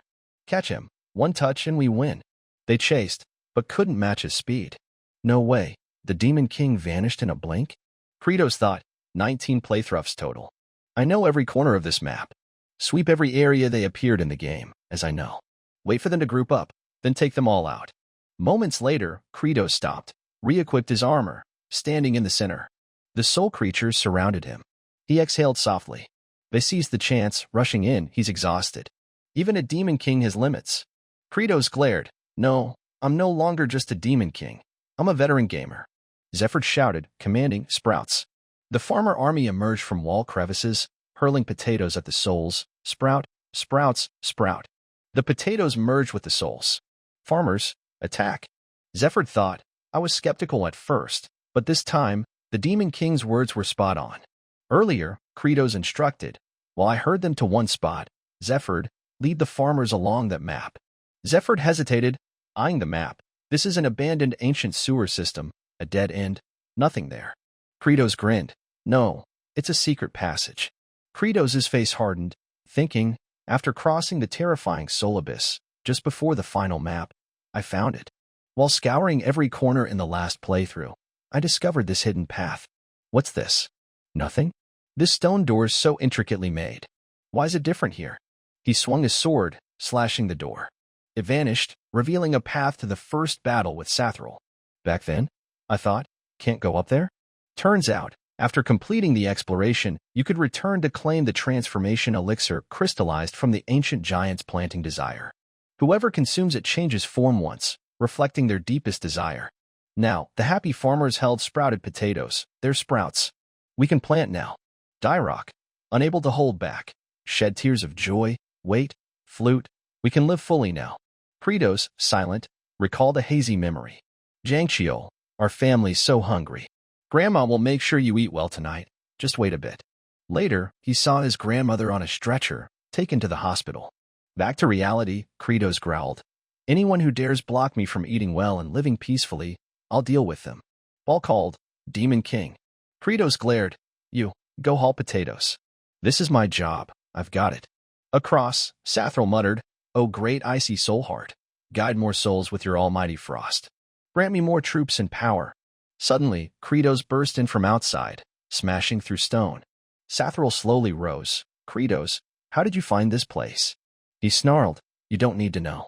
It's time to exterminate the pest. Sathril gritted his teeth, glaring at Kratos. Kratos, you fool.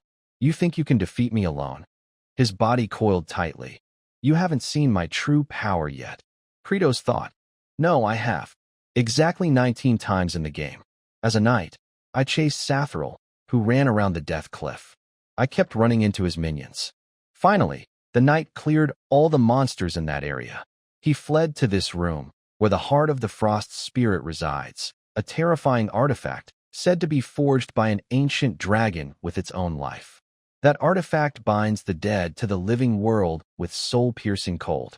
He used its power to summon minions, but before he could, I arrived, and the final battle began.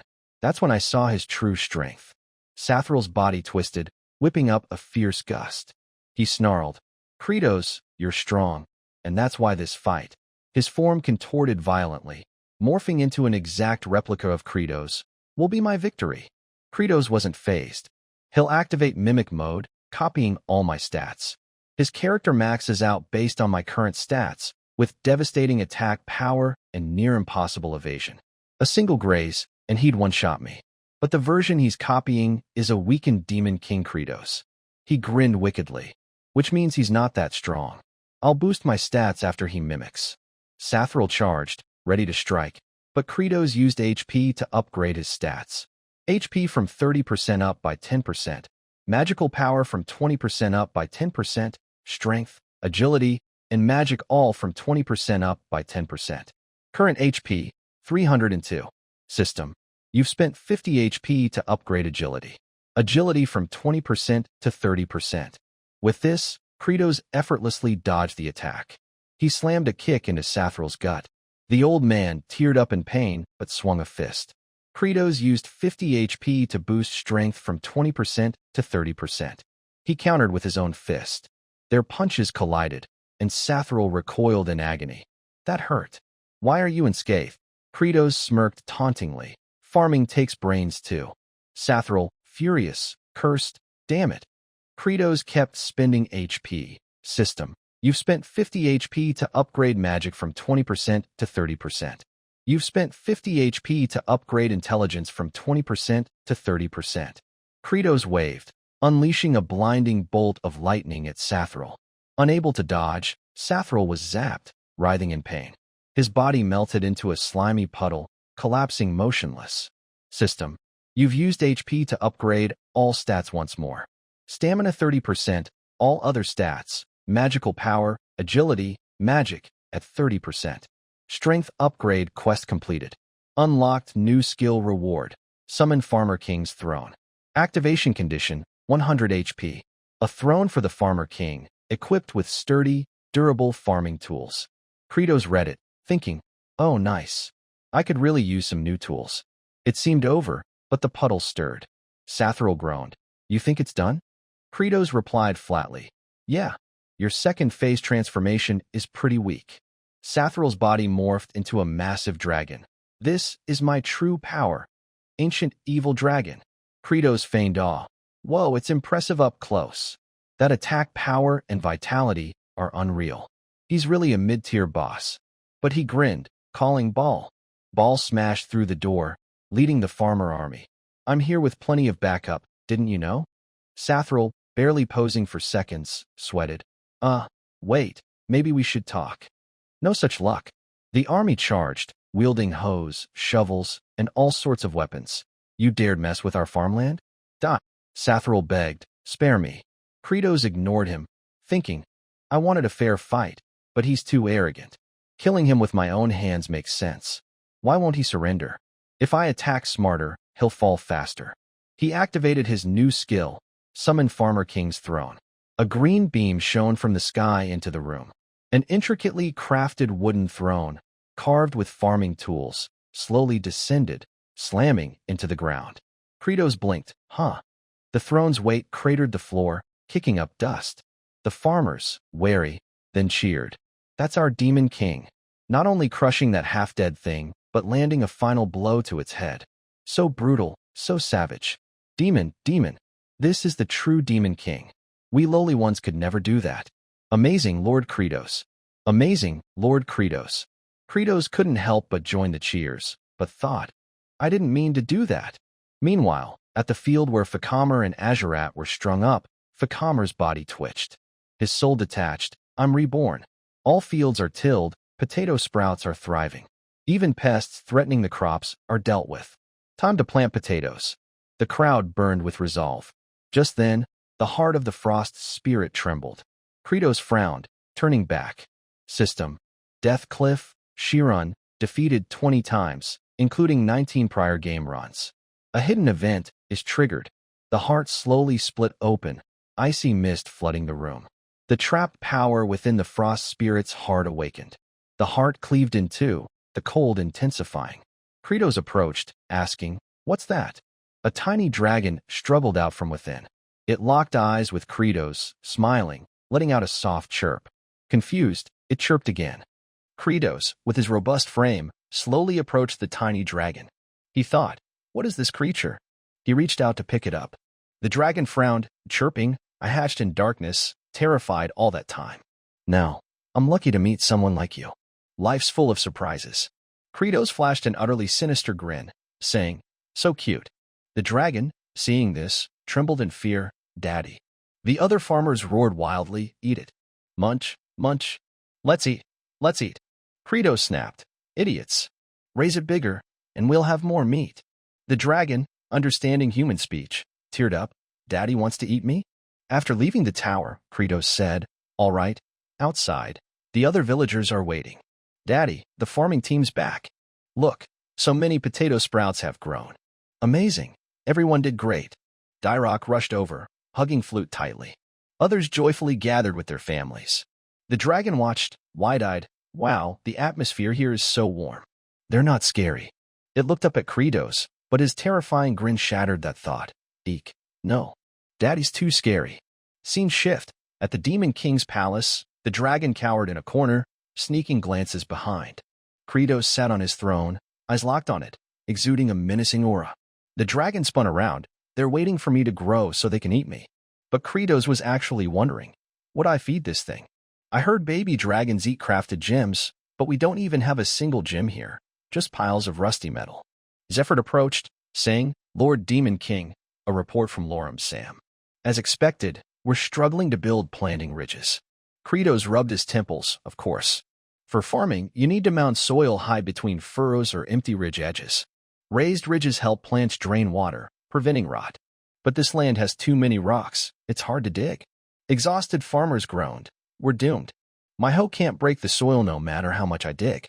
Why so many rocks?" The dragon, cradled in Kratos' arms, frowned, thinking, are they all slaves? Will I be forced to work to death like them? Kratos, oblivious to its trembling, mused, "This isn't a field, it's a rock-strewn wasteland.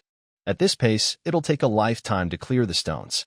Even with this many people daily, our food reserves for rewards will run dry too fast. Even if other lords send reinforcements, it won't solve the problem." He furrowed his brow. "If only I could summon a beast to work like story protagonists. If only something, like a dragon, could clear these rocks for me." Kratos noticed Flute, young as she was, tirelessly turning soil, doing her best to help. He watched her silently, thinking, enough complaining. I have to find a way, no matter what. Farming always has endless unexpected problems. Suddenly, shouts rang out, "Tornado." A massive whirlwind approached, growing dangerously close. Kratos gritted his teeth, thinking, damn, I forgot. The blade wind randomly sweeps through this desert. If caught, it'll tear you to shreds, instant death. He yelled, "Evacuate. Hide now. Behind rocks, into shaded areas. Move your feet." Everyone scrambled to safety. Kratos ran. Damn, it's still far, but the wind pressure's already this strong. The pressure I felt in the game was nothing. But Flute suddenly ran against the crowd. Kratos frowned, watching. She headed toward Azurat, still strung up. Dyrok saw her, rushing out, "Flute." Kratos dropped to his knees. "Ugh, that kid again." He handed the dragon to Dyrok, chasing Flute, "Protected. No one follow me. I'll save the kid." Ball shouted, worried, "Lord Demon King, it's too dangerous. You'll die if you go in."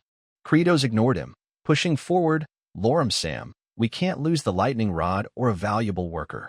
Farming's never been about leisurely picking pears and apples during breaks." Azurat saw Flute, scowling. "What can you do?" "Get lost." But she struggled. "I want to lift the pole. Farming is surviving tough times, a battlefield to overcome." Kratos shouted, "Get back, kid." He kicked hard, snapping the pole in two. Azurat, bound, lost balance, crashing to the ground. The tornado was nearly upon them, leaving small cuts on Kratos' face. Flute cried in pain but still tried to untie Azurat. He snarled, "This knot could bind the 4 heavenly kings." "Idiot, you can't untie it. You're useless. Get out of here." Kratos scooped Flute up, slinging the pole with Azurat over his shoulder. The dragon watched, frowning. "I sense the strength of a living being. Daddy isn't that strong." Kratos' face grew more scarred, but he pushed on, carrying 2 burdens. Though strong, he was exhausted. The tornado closed in, its terrifying winds sweeping everything away. Despite Kratos' speed, how could he outrun a twister? Finally, he collapsed, risking his life to save others. The dragon wriggled free from Dyrok's grasp. "My daddy is a kind being." It zipped to Kratos, inhaling deeply, exhaling a thin layer of ice. The ice visibly slowed the tornado. Kratos frowned, straining to look. The cold weakened that twister's gust. The dragon kept spewing icy breath, but it was too much for it. The tornado still advanced, obliterating everything. Ball, Dyrock, and Zephyr each grabbed someone, running to safety. At the Demon King's cliffside manor, in a room untouched by sunlight, Kratos lay unconscious on his bed. Soft footsteps echoed through the silent estate. Sergei and Hartok ascended the stairs. Hartok glared. Now that the Demon King's down, I'll sever his head. Sergei chimed in, and after crushing that fool ball in Azurus, one of us will become Demon King.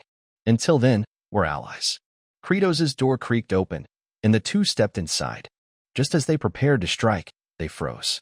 Kratos' eyes were wide open, glaring at them, his pupils a murky red, mouth agape. Both trembled, unable to act. Hartok blurted, "Damn it. He knew we'd come and waited with eyes like that. But this is our only chance."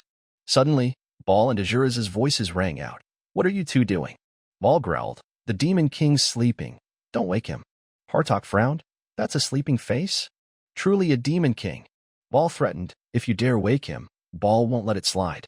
Hartok eyed him, annoyed. "I get you, you big oaf. But Azurus, you're siding with this farming-crazed lunatic too."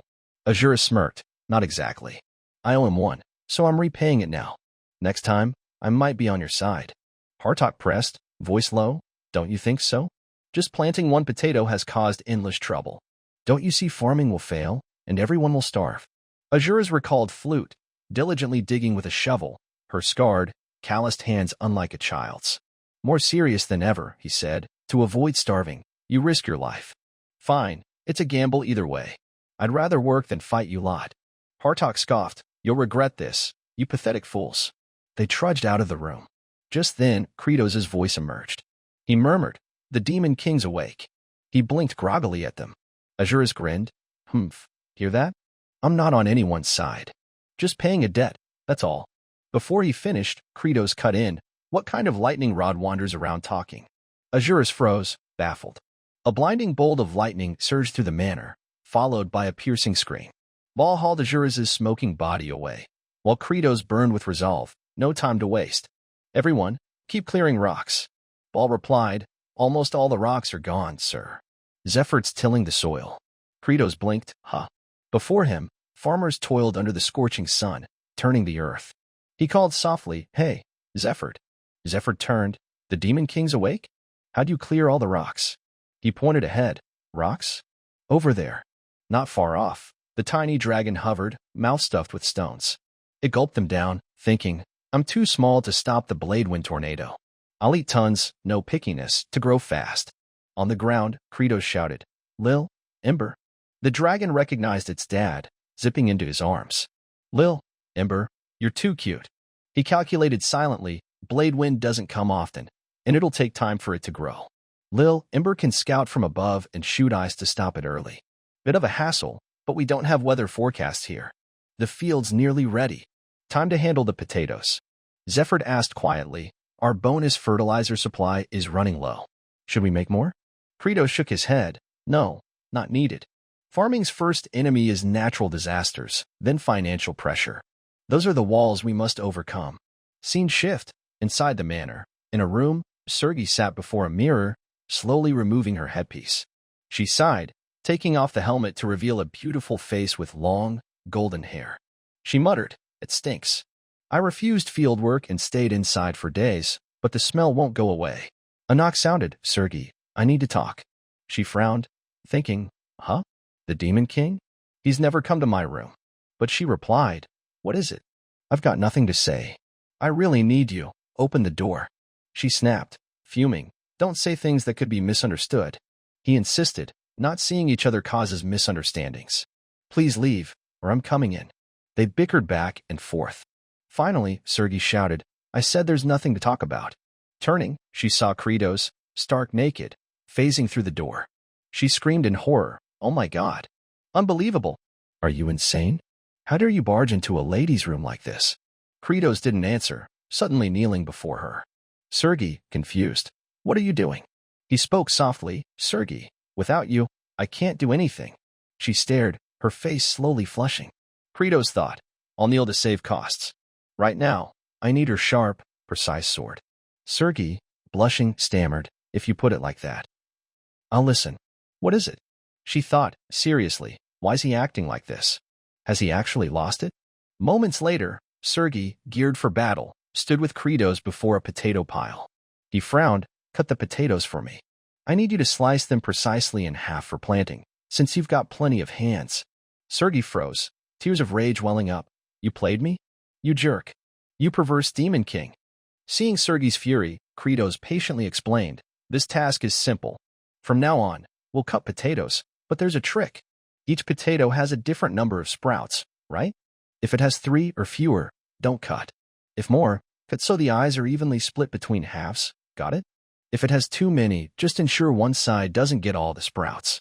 Cut, however, as long as it's balanced.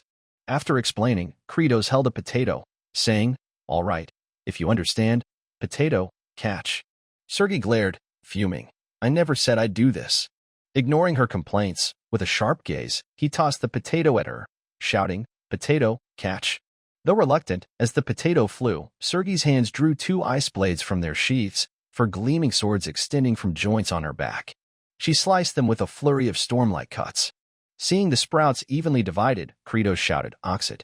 He approached the potatoes on the ground, picking up pieces, marveling, damn, how do you cut so precisely? Credos turned, smirking slyly at Sergei, as expected, no one but you could do this. His words left Sergei dazed, then she yelled, you think I'll fall for that flattery? You deceitful, vile, cheating sycophant. Hearing this, Credos' anger flared, his eyes glaring at her, making her think she was doomed. But no, Credos, our demon king, was a master actor. He gently grasped Sergei's wrist, making her stammer, what's this bastard Credos up to? Then, he took each of her swords, dipping them carefully in water, wiping them clean with a cloth, doing so with loving, meticulous care. Sergei seemed to experience the greatest shock of her life at this bizarre act. She stuttered, what? What are you doing? Credos replied softly, your blades are covered in dirt and potato juice. I'm cleaning them, obviously. Seeing him like this, Sergei thought, shaken, this demon king, this bastard, he's insane. Look at his expression. Why does this act feel so sincere and charming? He's lost it. What's happening to him? Meanwhile, Credos thought, perfect, spotless. When cutting potatoes, it's best to sterilize the blade each time, or bacteria or viruses could stick, spreading to other potatoes. You've got to wipe it with sincerity and care. Here, Credos put on a sincere face, asking Sergei, can you help me process this potato pile? You're the only one who can do it quickly and efficiently. As if hooked, Sergei said softly, fine, if you put it that way, I'll help this once. Hearing this, Credos dashed outside, turning back, great, I'll grab some bait and nectar. Tonight, we're drinking till we drop. Meanwhile, Hartok, outside, overheard the commotion, growing suspicious. Credos said, all right, raise your hand. Sergei snapped, hey, aren't you tired? Credos replied, there's a song for moments like this to boost morale. While wiping Sergei's swords, he sang, oh Tien Lai, can I stay here? Don't you know, it's pouring outside. So lonely. Oh Tien Lai, I just want you safe. Holding hands tightly, lips meeting, sitting on a hillside. Hartok, hearing this, fumed, thinking, Sergei, you foolish, lowly thing. You'd slave away for a few compliments. The scene shifted to a lightning rod. Azurus, questioning existence, was mentally broken. What's the meaning of life? What's the purpose of this life? Why does a lightning rod live? Is a tortured life worth living? Just then, Flute approached, saying, Lord Azurus, the adults saved some Junio. Her face lit up. Let's play Junio toss. Azurus, exhausted, said, hey, kid, you think I, Azurus, one of the 4 heavenly kings, would play with a lowly demon like you? Step closer, and I'll smack your head. Ignoring him, Flute kept tossing seeds at his face, driving Azurus mad. Hey, you idiot, you can't even aim right. Here, like this. Can't you do it? Seeing Azurus like this, Hartok was utterly disillusioned, thinking, he's completely broken, beyond saving. Lost in thought, a loud shout echoed, Farmer Army. The seed potatoes are cut and dried. Ball, carrying a huge sack of seeds, walked with Credos, advancing. He shouted, we'll plant potatoes in this field. Seeing Ball, Hartok shook his head. This guy's always a dimwit. And that Azurus too. I can't rely on these fools. Some demons in the Farmer Army bowed to Sergei. Thank you. Sergey, thanks to you cutting these potatoes, we can plant them. Thank you so much. Sergey blushed, shy, but barked, Scram. I didn't do it for you lot. Keep dreaming. Yet, her heart stirred. She thought, why am I acting like this? One of the four heavenly kings, moved by thanks from these lowly demons. Seeing the demons rejoice over the seeds, she scoffed, You're really thrilled over these seeds? As demons, aren't you ashamed? On the other side, Hartok grew angrier seeing the demon's behavior. He vowed, Hartok, a demon of great intellect, will one day topple the demon king. Watching the demons sow seeds, Kratos declared confidently, keep planting. Soon, cacti will sprout leaves and bloom, sweet water filling the rocky plateau, the day the demon king returns home. He added, when that happens, we need to wink. While interrupted, I'm great at winking. Whose eyes do we gouge first? Kratos snapped, forget eyes and shut up. Kratos raised his hand, saying, one seed potato can grow at least 3 sprouts, up to 5 or 6. Pointing at the farmers, the question is, more or fewer sprouts? Which is better? The demons shouted, more is better. More is better. Kratos sternly corrected, wrong. Fewer is better. Hartok, leaning against a nearby tree, muttered, pathetic. Why learn this nonsense? 2 demons near him asked, why's that? More's always better, right? They added, the demon king must have misspoke. It's more is less. Hearing this, Hartok sighed, grinding his teeth. Idiots, useless fools, get lost. The 2 turned, asking, why, sir? Hartok, exasperated, you brainless, stunted morons. If there are too many sprouts, they'll suck up all the nutrients while growing, and the potato we eat won't get enough. Got it. Hearing Hartok's explanation, Kratos, surprised, turned, how do you know the exact answer? Where'd you learn farming? Hartok sneered, why learn something so basic? Sprouts and roots are linked, sharing nutrients obvious, isn't it? Kratos was stunned. He asked, so, how many sprouts are best? Hartok, eyes closed, smug, obviously about 2. Why ask? If you only consider nutrient efficiency, you might think one's best, but if that sprout breaks by accident, the potato could die. You didn't think of that?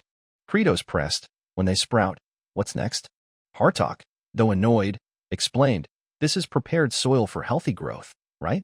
With organic fertilizer, tilled for aeration. Everyone was shocked by Hartok's knowledge, listening intently. He continued, the soil isn't just good for potatoes, useless weeds will grow, stealing nutrients. So, we pull them. Just think a bit, and it's clear. Hearing this, Kratos went wild, shouting, clap. Clap. People. Unbelievable, he's a genius. Everyone applauded the farming genius, Hartok. His brows furrowed. As cheers grew louder, his silhouette against the tree quietly soaked in the admiration. Overwhelmed, he covered his mouth to stifle sobs, tears streaming down his cheeks. He thought, I never thought I'd be recognized as a genius. Kratos approached Hartok, chirping, Hartok, the wisest and most brilliant demon. From today, lead us as the farmer army's commander. Hartok fumed, thinking, don't think flattery will sway me. My intellect was born to kill and plunder, not farm. Seeing Hartok silent, Kratos played the sycophant, turning to the demons. What are you waiting for? Show respect to Hartok, the wisest in the demon realm. The demons raised their hands, chanting Genius Hartok. Long live Hartok. Hartok, livid, thought, these lowly, stupid demons. But for pride's sake, he reluctantly agreed, crossing his arms, stern, fine, since you insist, from now on, I'll lead you to glory. The demons jumped for joy, shouting, Genius Hartok. Long live Hartok. The system suddenly announced, you've won 4 psychological battles. Kratos questioned, psychological? What's that mean? The system continued, you saw Baal's abandoned childhood and made him your most loyal subordinate. Kratos blinked. When did I do that? It went on, you gave Azurus, who never had friends, a comrade, reducing his violence. You melted Sergei's heart, who never knew love. You sowed pride in Hartok, who craved recognition. Kratos just laughed silently. The system announced, you've unlocked a new skill, costing 200 happiness points. Display, new skill unlocked, blood gaze. See a target's near future, up to 6 hours. Targets can be living beings or objects. Kratos' eyes widened, stunned by the skill. The system cheered, even the sky. You can see if you want.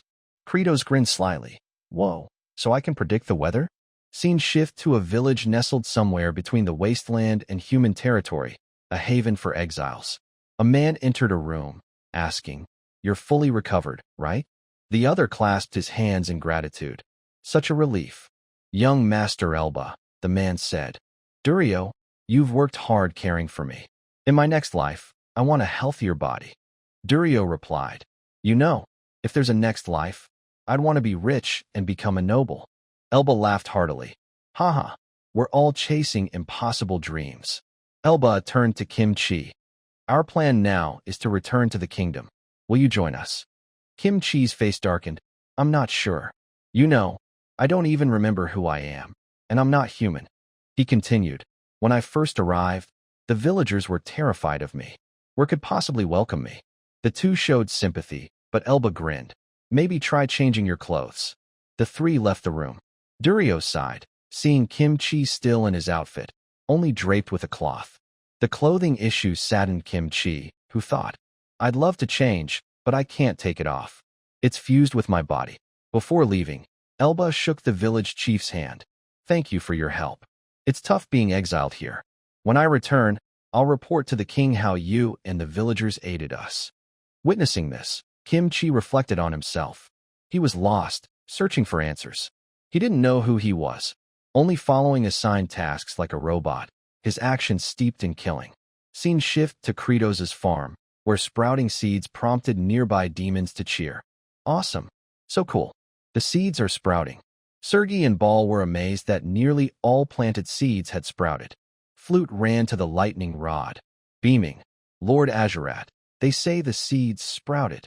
Azurat, annoyed, snapped. What's that got to do with me, you idiot? Kratos shouted. Everyone listen. Our next task is mounding. Turning to Hartok, he said, Genius Farmer Hartok, please explain this to these dimwits. Seizing the moment, Hartok said sternly, Mounding means covering the plant base with loose soil. This prevents growing potatoes from being exposed to sunlight. If exposed, their color changes, taste worsens, and sometimes they produce toxins even Junio can't handle.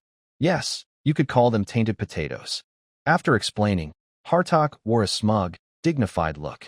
Kratos praised, Hartok's so profound. Everyone clapped wildly. Later, Kratos decided to test his new skill, blood gaze. He thought, time to check today's weather. Looking skyward, he shouted, Blood gaze, activate. The system announced, condition for blood gaze. Stare at the sky without blinking for 200 seconds. After a while, tears welled in Kratos' eyes. He sighed, what a skill. I might need sunglasses. Nearby demons, seeing him cry, whispered, Look, he's crying. Maybe he's happy the sprouts grew. After 200 seconds, the system reported, prediction successful. Next 6 hours, clear skies, white clouds, sparkling sunshine. Kratos turned to Lil Ember. Good. No tornadoes today. You can rest. While playing with Lil Ember, Rifos approached. Lord Kratos, I have a report. Kratos turned, curious. What's up? Spill it. Rifos said. Lord, Demon King Plinters 2 seeks you. Scene shift to Kratos' castle. La Flo bowed respectfully. I'm La Flo, right hand of Plinters 2. I'm here to meet you. He continued. Upon receiving your ceasefire and farming message, Demon King Raster 3 was displeased and attacked us. His goal is to rule the demon realm. Kratos fumed, thinking, these damn demons, guess I'll have to send him off. Rifos added, if Raster 3 defeats Plinters 2 and unites their regions, we'll be at a disadvantage. Kratos pondered, they're not too strong but numerous and ferocious. We need to strike first. But what about the farm? I can't neglect it. What to do? He calculated. Plinters 2's embattled territory is at the abyss of Doom's bottom, the rotting mid-swamp. Compared to the game map, the real world's 10 times bigger, insanely far.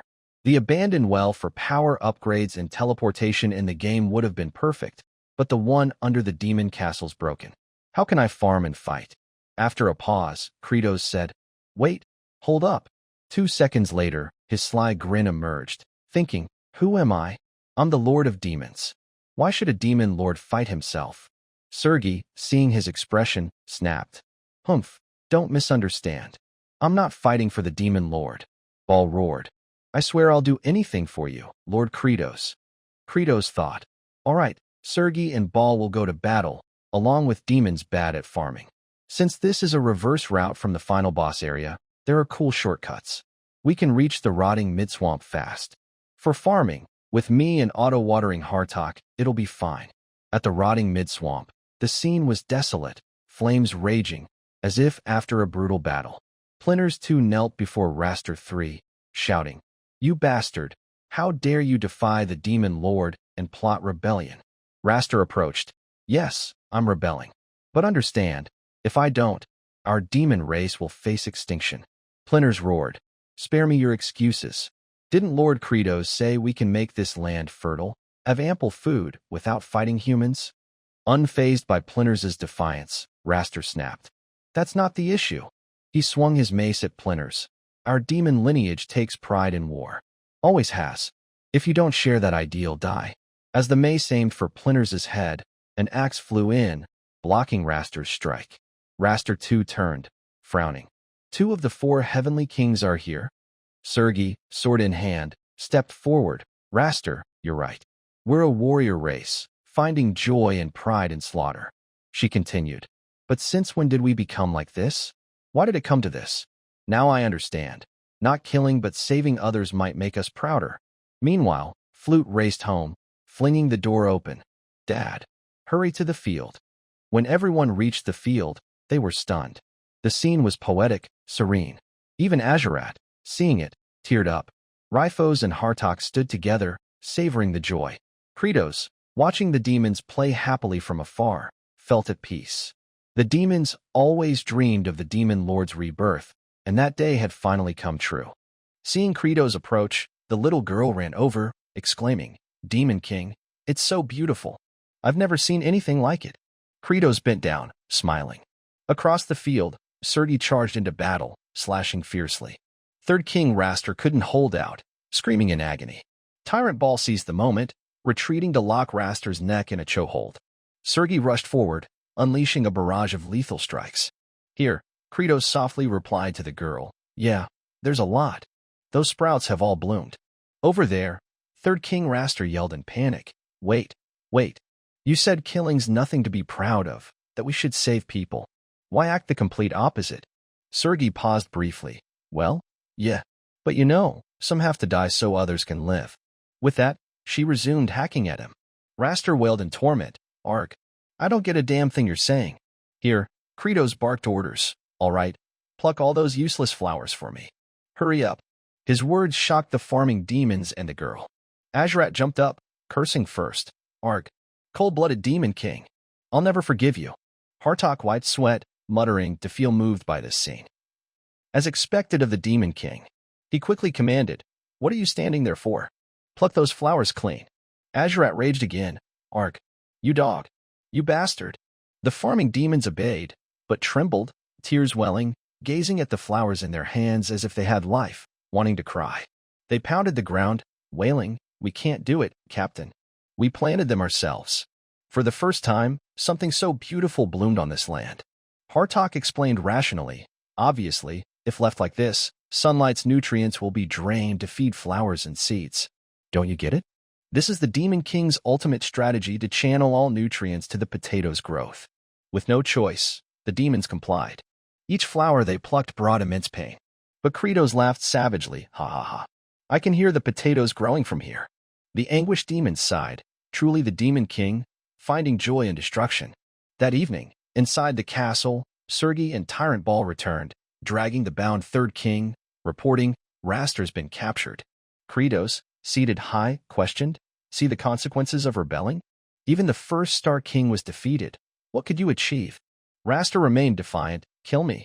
A demon who's lost a warrior's pride is better off dead." Kratos obliged instantly, "Fine." Bloodburst struck, but Raster sneered, taunting, My skin's like armor. That was a mosquito bite." Kratos grinned, delighted. "Oh, really? Totally weak. Whoa, I found something super useful. Tada, the 3rd-generation lightning rod is born." He tested Bloodburst again. Raster screamed in agony, "Just kill me." Kratos ignored him, pointing at Azurat, ordering, "Hey, someone, untie the 1st-gen lightning rod. He's been recovering poorly lately. Time for retirement." Azurat was stunned. "What?" The ropes were cut, tossed aside. Azurat collapsed. The girl rushed over, Lord Azurat. But as she neared, a menacing laugh echoed. Azurat, like a fiend, glared at her, growling, "You lowly demon, mocking me all this time? Huh? I'll tear you apart." Then Kratos. The girl, naive, tried to back away, but Azurat's aura surged, ready to pounce. Yet, as he stepped, he slipped, sprawling before her. He cursed under his breath, "Damn it, it's been too long since I walked." Worse, Tyrant Ball added, Azurat's regressed to an infant state. Azurat, defiant, snapped back. "Where'd you pull that fancy term from, you nutcase?" Ball ignored him, hoisting Azurat up, making him panic. "Stop. What the hell? Don't carry me like a princess." Ball, dead serious. "This is the Demon King's order. Stay still." Azurat, flushed with shame. "This is humiliating. I won't forget this disgrace." Kratos watched them leave, thinking, I worried he'd go berserk, but with blood gaze, I saw he'd be immobile for 6 hours, so I released him. Waving, he commanded, "The harvest is near. Speed up the work." Seeing everyone dive in, Kratos was pleased. Sergei's rapid weed pulling wiped out the flower garden in a flash. Hartok's awakened irrigation skill made watering effortless. Few dried potatoes remained, and worker payments dwindled. Though used to hunger and fasting, they were visibly gaunt. Just then, a plant-like figure approached, Lord Demon King. Kratos turned. "Huh, who are you?" Second King Plinters knelt gratefully. "I'm here to thank you for saving us." Kratos, skeptical, froze. "Thanks." The scene terrified Plinters, who thought Kratos was furious. Kratos grumbled inwardly, "This jerk thanks me empty-handed? Normally, people bring a crate of booze or ginseng." Plinters stammered, I'm rallying Third King's troops in mine. I'll send workers soon." Kratos sighed, "Fine. They don't even have food. I'm too used to Korean customs. Potatoes will roll out. Man, I want us cranking out tons of dried potatoes soon. I want to see them eat heartily. Why did I even start farming?" Plinters, seeing Kratos silent, excused himself. "I'll gather the troops now." Kratos snapped back. "Huh? Yeah, go." Watching him leave, Kratos mused, "That guy's a low-difficulty final boss with a backstory bland as distilled water. He whines everywhere that might makes right, blindly loyal to Kratos. Well, being plant-based, he'll be useful for farming." Meanwhile, Plinters ran across Kratos' fields, his feet trembling, sensing the land's richness. "This soil's brimming with nutrients, unlike anything I felt in the decay swamp.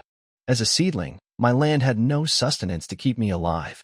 But here, on soil tilled by Lord Kratos, a demon king, I can thrive. Here, I could become a demon king." With that, he leaped into the abyss below, letting his myriad roots plunge deep into the fertile earth. The next morning, as the sun rose, Kratos bellowed, "Formation. Demons, morning exercise, get ready. 1, 2, 3, 4, 5, 6, 7, 8. After one set, he paused, watching the demons chant on their own. Again.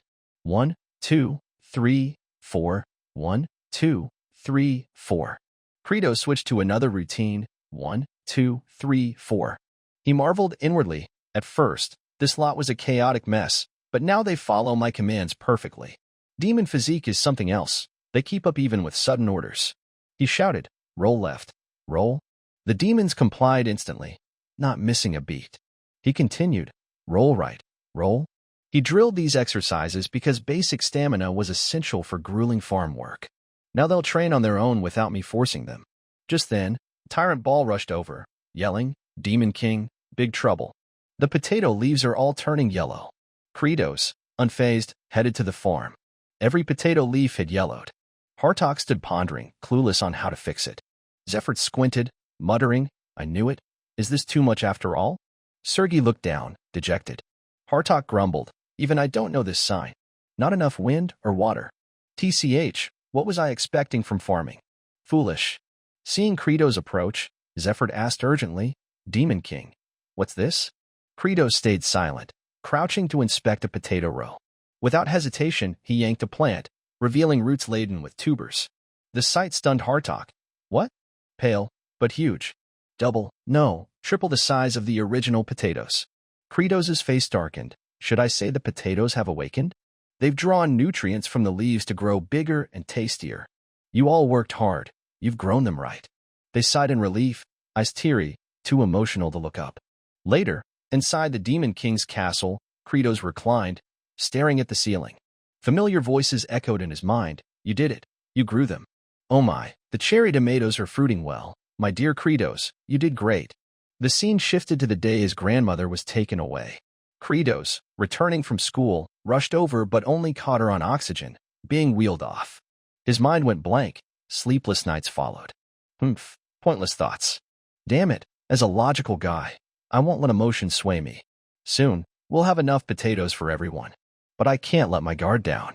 Relying solely on potatoes, one blight could wipe us out, like Ireland's famine. Potatoes can ease things for now, but I need to find seeds for other crops fast. Suddenly, the ground shook violently. Credos sprang up, shouting, What the hell? Some construction going on. Before he finished, the floor cracked, a massive root bursting from below. Credos dodged, glaring upward. What the fuck is that? Outside in the fields, the girl saw the potatoes trembling, reassuring herself. Wait, the Demon King said they're just growing. He said the leaves wilt to help the potatoes develop. But the leaves fell faster. She dug frantically, screaming, No, something's wrong.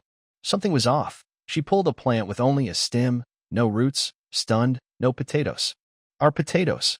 She meant to alert the adults, but as she ran, she froze, speechless.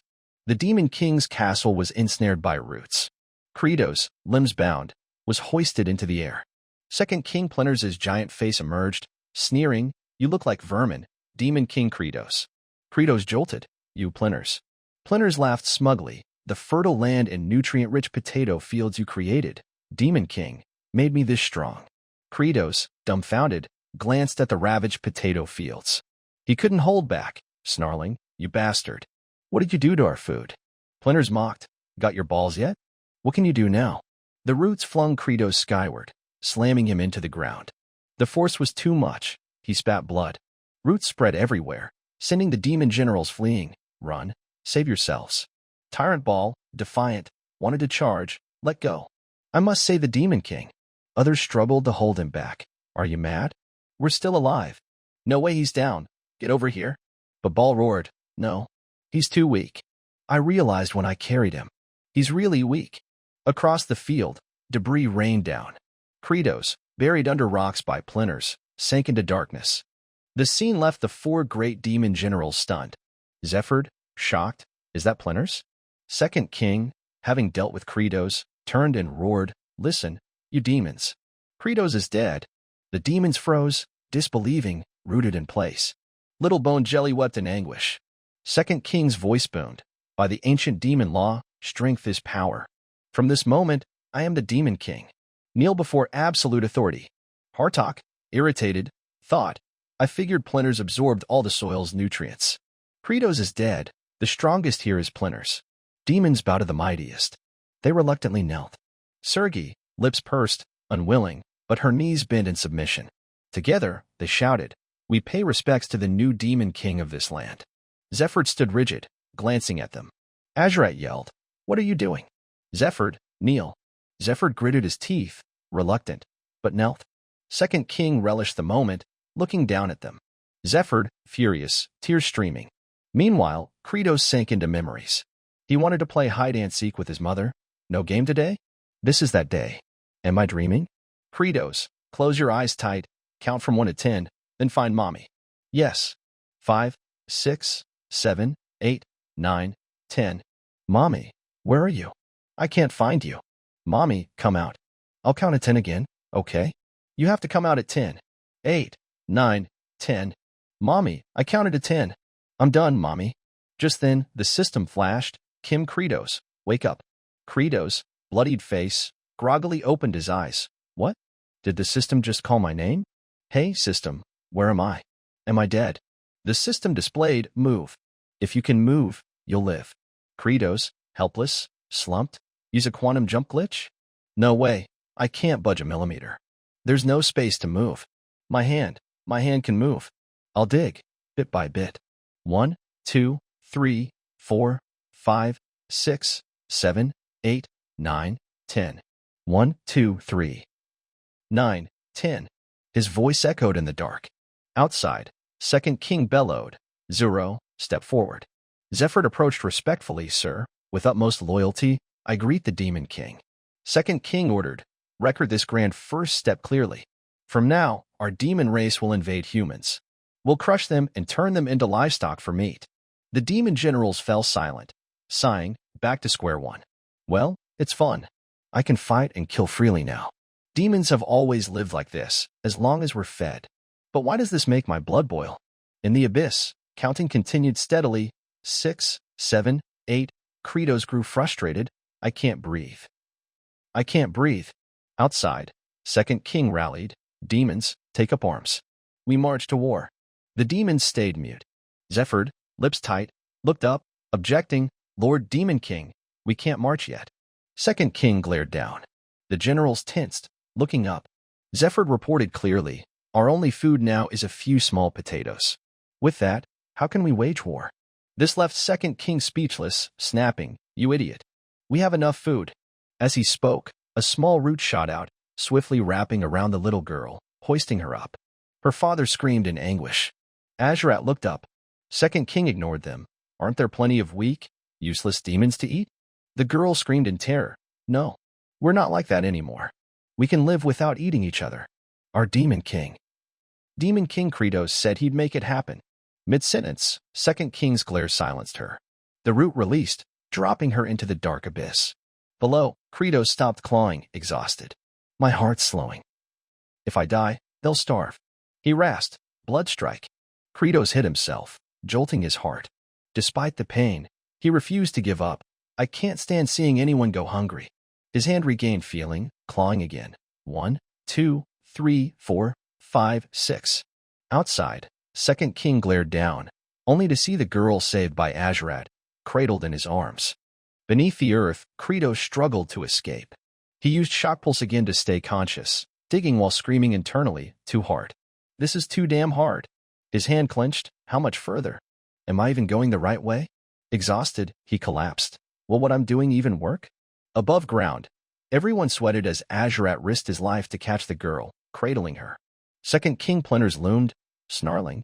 What are you doing? Azurat, you dare defy me. Azurat didn't answer, trembling in fear but holding the girl tightly. Seeing his silence, Plinters raged. Knowing he was doomed, Azurat stammered. No, no. This is my food reserve. Biting her head lightly, he said. I've had my eye on her for a while. I'm saving her to eat fresh. Azurat's excuse didn't convince. Plinters lashed out with a whip-like root. Thwack. Azurat was struck on the rear, the blow sending him flying 500 meters. As he soared past Sergei and Ball thought, Golden Lotus must be watching Azurat's disgrace. Seeing Azurat unconscious, Zephyr fumed but stayed silent. Plinters bellowed, I'll say it once more. Prepare for the war to invade humans. Zephyr, after a moment's thought, shouted, That's impossible. There's no just cause for this. A sharp branch shot toward him. Just as it neared his chest, an axe appeared. Ball blocked the attack in time. Seeing Bales move, Plinters seethed. Ball hugged Zephyr, explaining, the Demon King assigned that task to Zephyr. If he dies, who'll count the potato harvest? Plinters, livid, roared, You there? Trying to start a rebellion? Hartok couldn't hold back. Rebellion? That's absurd, Demon King. He frowned. We believe the agricultural initiative Lord Credos established and completed is a more rational order to follow than invasion. Sergei added, I have a question. Demon King, you proposed a path where no one dies. Why wage war when there's another way? Plinters, unable to tolerate this, shouted, Too noisy. So annoying. Unleashing his power, he declared. My decision is final. My word is law. Hartok retorted, Absolutely not. They surged with power, ready to fight. Hartok stressed, Authority must have a rational basis. The farmer demons boldly chimed in, Exactly. The Demon King is Lord Credos. Pay for ruining our potato fields, you thug. Unable to bear the insults, Plinters launched thousands of branches at the farmers. As they neared, Hartok used Mist Barrier, enveloping the group, deflecting the attack. Ball lifted Sergei with both hands, shouting, Attack. Full force. He hurled her skyward. Sergei's flurry of slashes severed Plinters' branches. Pressing the advantage, she charged at Plinters' head, yelling, I'll take your eye for my wine first. But life isn't a fairy tale. Before Sergei could strike, a massive branch slammed into her. Unable to withstand it, she plummeted into the abyss. Ball, entangled by vines, spewed liters of strawberry-flavored liquid.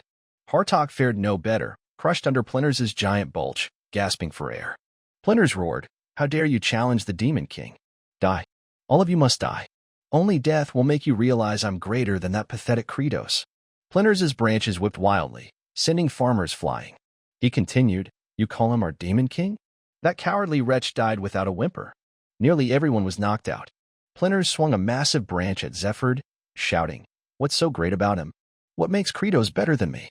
A voice rang out, "Great question, you bastard. Who gave you permission to touch my subjects?" The voice, laced with murderous intent, froze Splinters, chilling his spine. A bloodied hand broke through the ground. With one hand, Kratos caught the massive branch aimed at Zephyr. A single punch shattered it. Splinters, eyes wide, doubted his ears, screaming, "No way. You bastard survived." Seeing Kratos alive, Zephyr felt an uncanny sense of safety. The system announced, "On the brink of life and death, you've unlocked a new skill." 10 minutes earlier, as the faint light of life dimmed in Kratos' eyes, he lay on the brink of life and death, his body battered, breath faint like a passing breeze. In that moment of despair, Kratos burst into a harsh, bitter laugh. "Ha ha ha, what a cruel fate." But the laughter quickly faded. He grew solemn, his gaze lost in the void. His voice dropped, muttering to himself, "Too hard. I can't do it anymore." Suddenly, a cherished memory flooded his mind, the image of his kind grandmother, her smile warm like spring sunshine. Kratos was pulled back to the past, to a quiet evening after school. As Jiangxiol, he returned to their small home, curling up in a corner. His arms hugged his knees, muttering, "It's too hard, too hard." He looked up into his grandmother's loving, heavy eyes, his voice thick with frustration. "Why do we have to live like this, Grandma?" Hearing her beloved grandson's complaints, she paused, her aged eyes seeming to peer through a lifetime of hardship. Slowly, she pulled a tiny, dry seed from her pocket, placing it in her wrinkled palm. Her voice, warm and steady, resounded, "Because you're a seed, Jiangxiol. Everyone in this world is a seed. No matter how barren or dry the ground, some seeds pierce through and sprout. Seeing that sprout, other seeds find courage. Every seed will sprout eventually. And one day, that sprout will multiply, flourish, grow strong, and life will be greener." Her words were a long, philosophical sermon, but to Jiangxiol they sounded hollow. Anger flared. He shouted, voice breaking with rage, "Forget that nonsense. Why did my kind dad die from overwork? Why did my mom abandon me? Doesn't that mean I'm a rotten seed? Stop spouting that garbage." Tears streamed down his cheeks, his voice trembling with life's unfairness.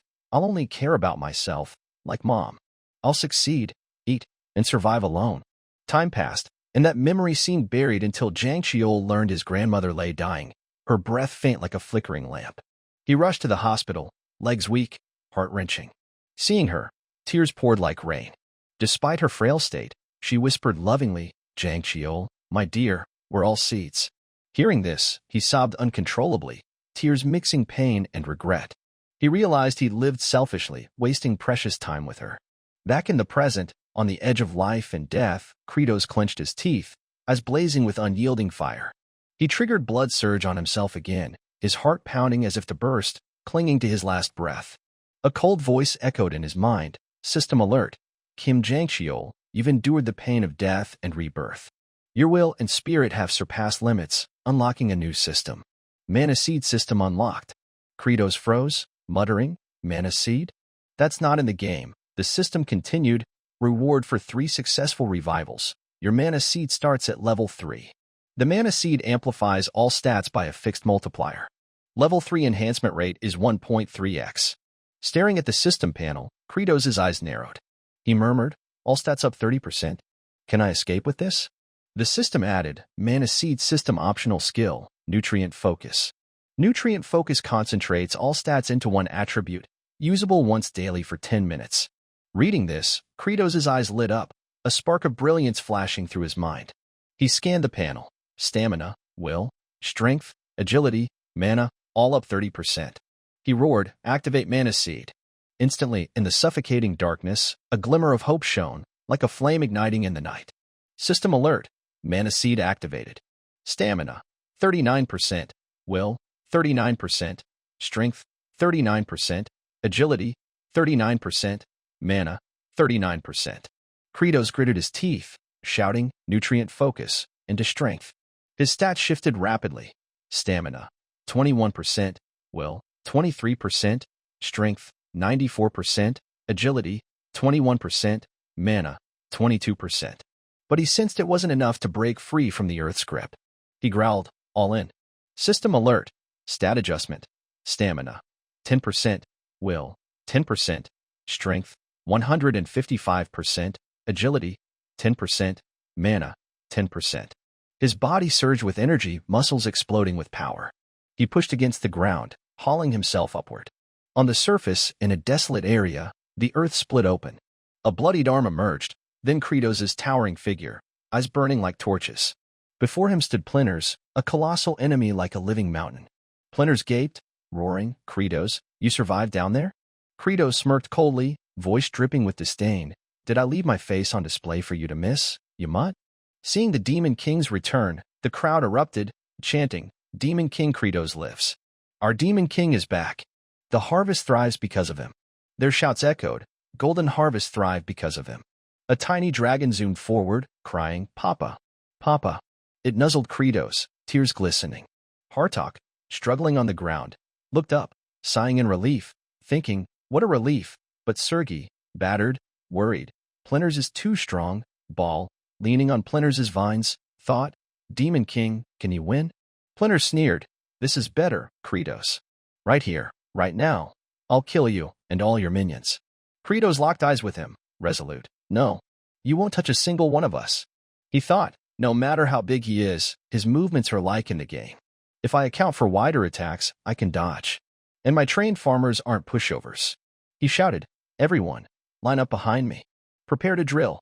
The farmers instantly formed neat rows behind him. As Plinters' vine struck, Kratos yelled, jump right. The group leapt, dodging effortlessly. Plinters, enraged, swung again. Kratos shouted, dive left. They followed, evading again. He continued, duck. They crouched, avoiding the next blow. Commands rang out, roll left. Keep rolling. 1-2, 1-2, 1-2. They slammed the ground in unison. He yelled, brace. Then, jump. They dodged Plinters' attacks again. Plinters roared, furious, damn it. What's happening? Why can't I hit them? Kratos stepped back, lowering his stance, thinking good. Plinters' recovery is slow. This is my chance. He turned to the farmers, shouting, spin. They spun as ordered. Pointing at Plinters, he taunted, you idiot. You useless trash. Get lost. The insult enraged Plinters. He bellowed, countless vines erupting from the ground, his berserk state. Kratos grinned, thinking, perfect. The berserk state I was waiting for. Time to use real-world logic to take him down. He turned to the tiny dragon, shouting, go, Lil, Ember. The dragon soared, charging at Plinters' face. It inhaled deeply, unleashing a frost breath directly at him. Plinters froze, trembling as the cold hit. The temperature drop made his tissues contract, becoming brittle. His massive branches cracked and shattered with loud snaps. Plinters panicked, eyes wide. His giant arms crashed to the ground, shaking the earth. Kratos thought, this crazed beast can't take it anymore. He'll destroy himself. A sly smile curled his lips. Gazing at his colossal arms crumbling one by one, shattering and falling to the ground like rotten dry branches, Planus roared in fury, his voice thundering. What's happening to me? His blazing red eyes flashed with panic, his massive frame trembling as if on the verge of collapse. The little dragon, exhausted after unleashing its frost breath, fluttered back to Kratos' side. Its delicate wings quivered, its tiny body brushing against its father's hand, revealing clear signs of fatigue. It nestled into his embrace, panting, its glistening eyes brimming with tears. Kratos, despite his battered body, gently patted the dragon's head, praising, well done, Ball. Then he raised his head, his eyes burning with resolve, locking onto Planus. His voice, low but unwavering, declared, the final blow is mine. With that, Kratos lowered his stance, his feet gripping the cracked earth. He took a deep breath, channeling every ounce of strength left in him. With a powerful leap, he soared into the air, his fist clenched tightly, his cold gaze fixed ahead. A thought flashed in his mind.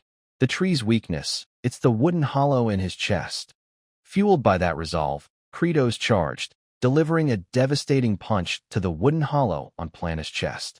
The blow exploded with force, like a mountain crashing into a cliff, shattering the hollow in an instant.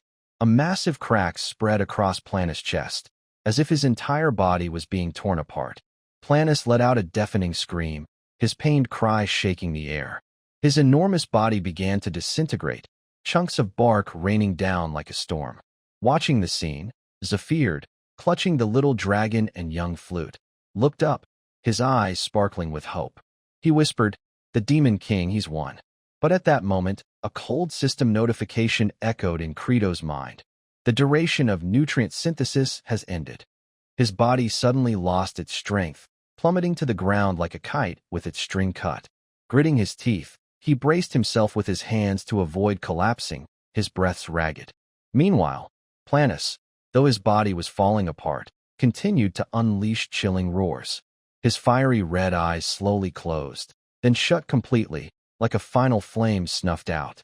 Zephyr, witnessing this, furrowed his brow and muttered, "His face, it's gone. Is he dead?" But then, Planus' massive body crashed to the ground, causing a tremendous quake. Credos, exhausted, looked up and sighed. Strange. In the game, his body would disintegrate and vanish. Why is he still there? Suddenly, a sense of unease tightened Credo's eyes. From beneath Planus, sharp, thorn vines erupted from the earth, intertwining like living veins. They coiled and merged, forming a new body for Planus. Seeing this horrific rebirth, Credos, sprawled on the ground, clenched his fists, cursing inwardly. Damn it! What now? I can't even move anymore.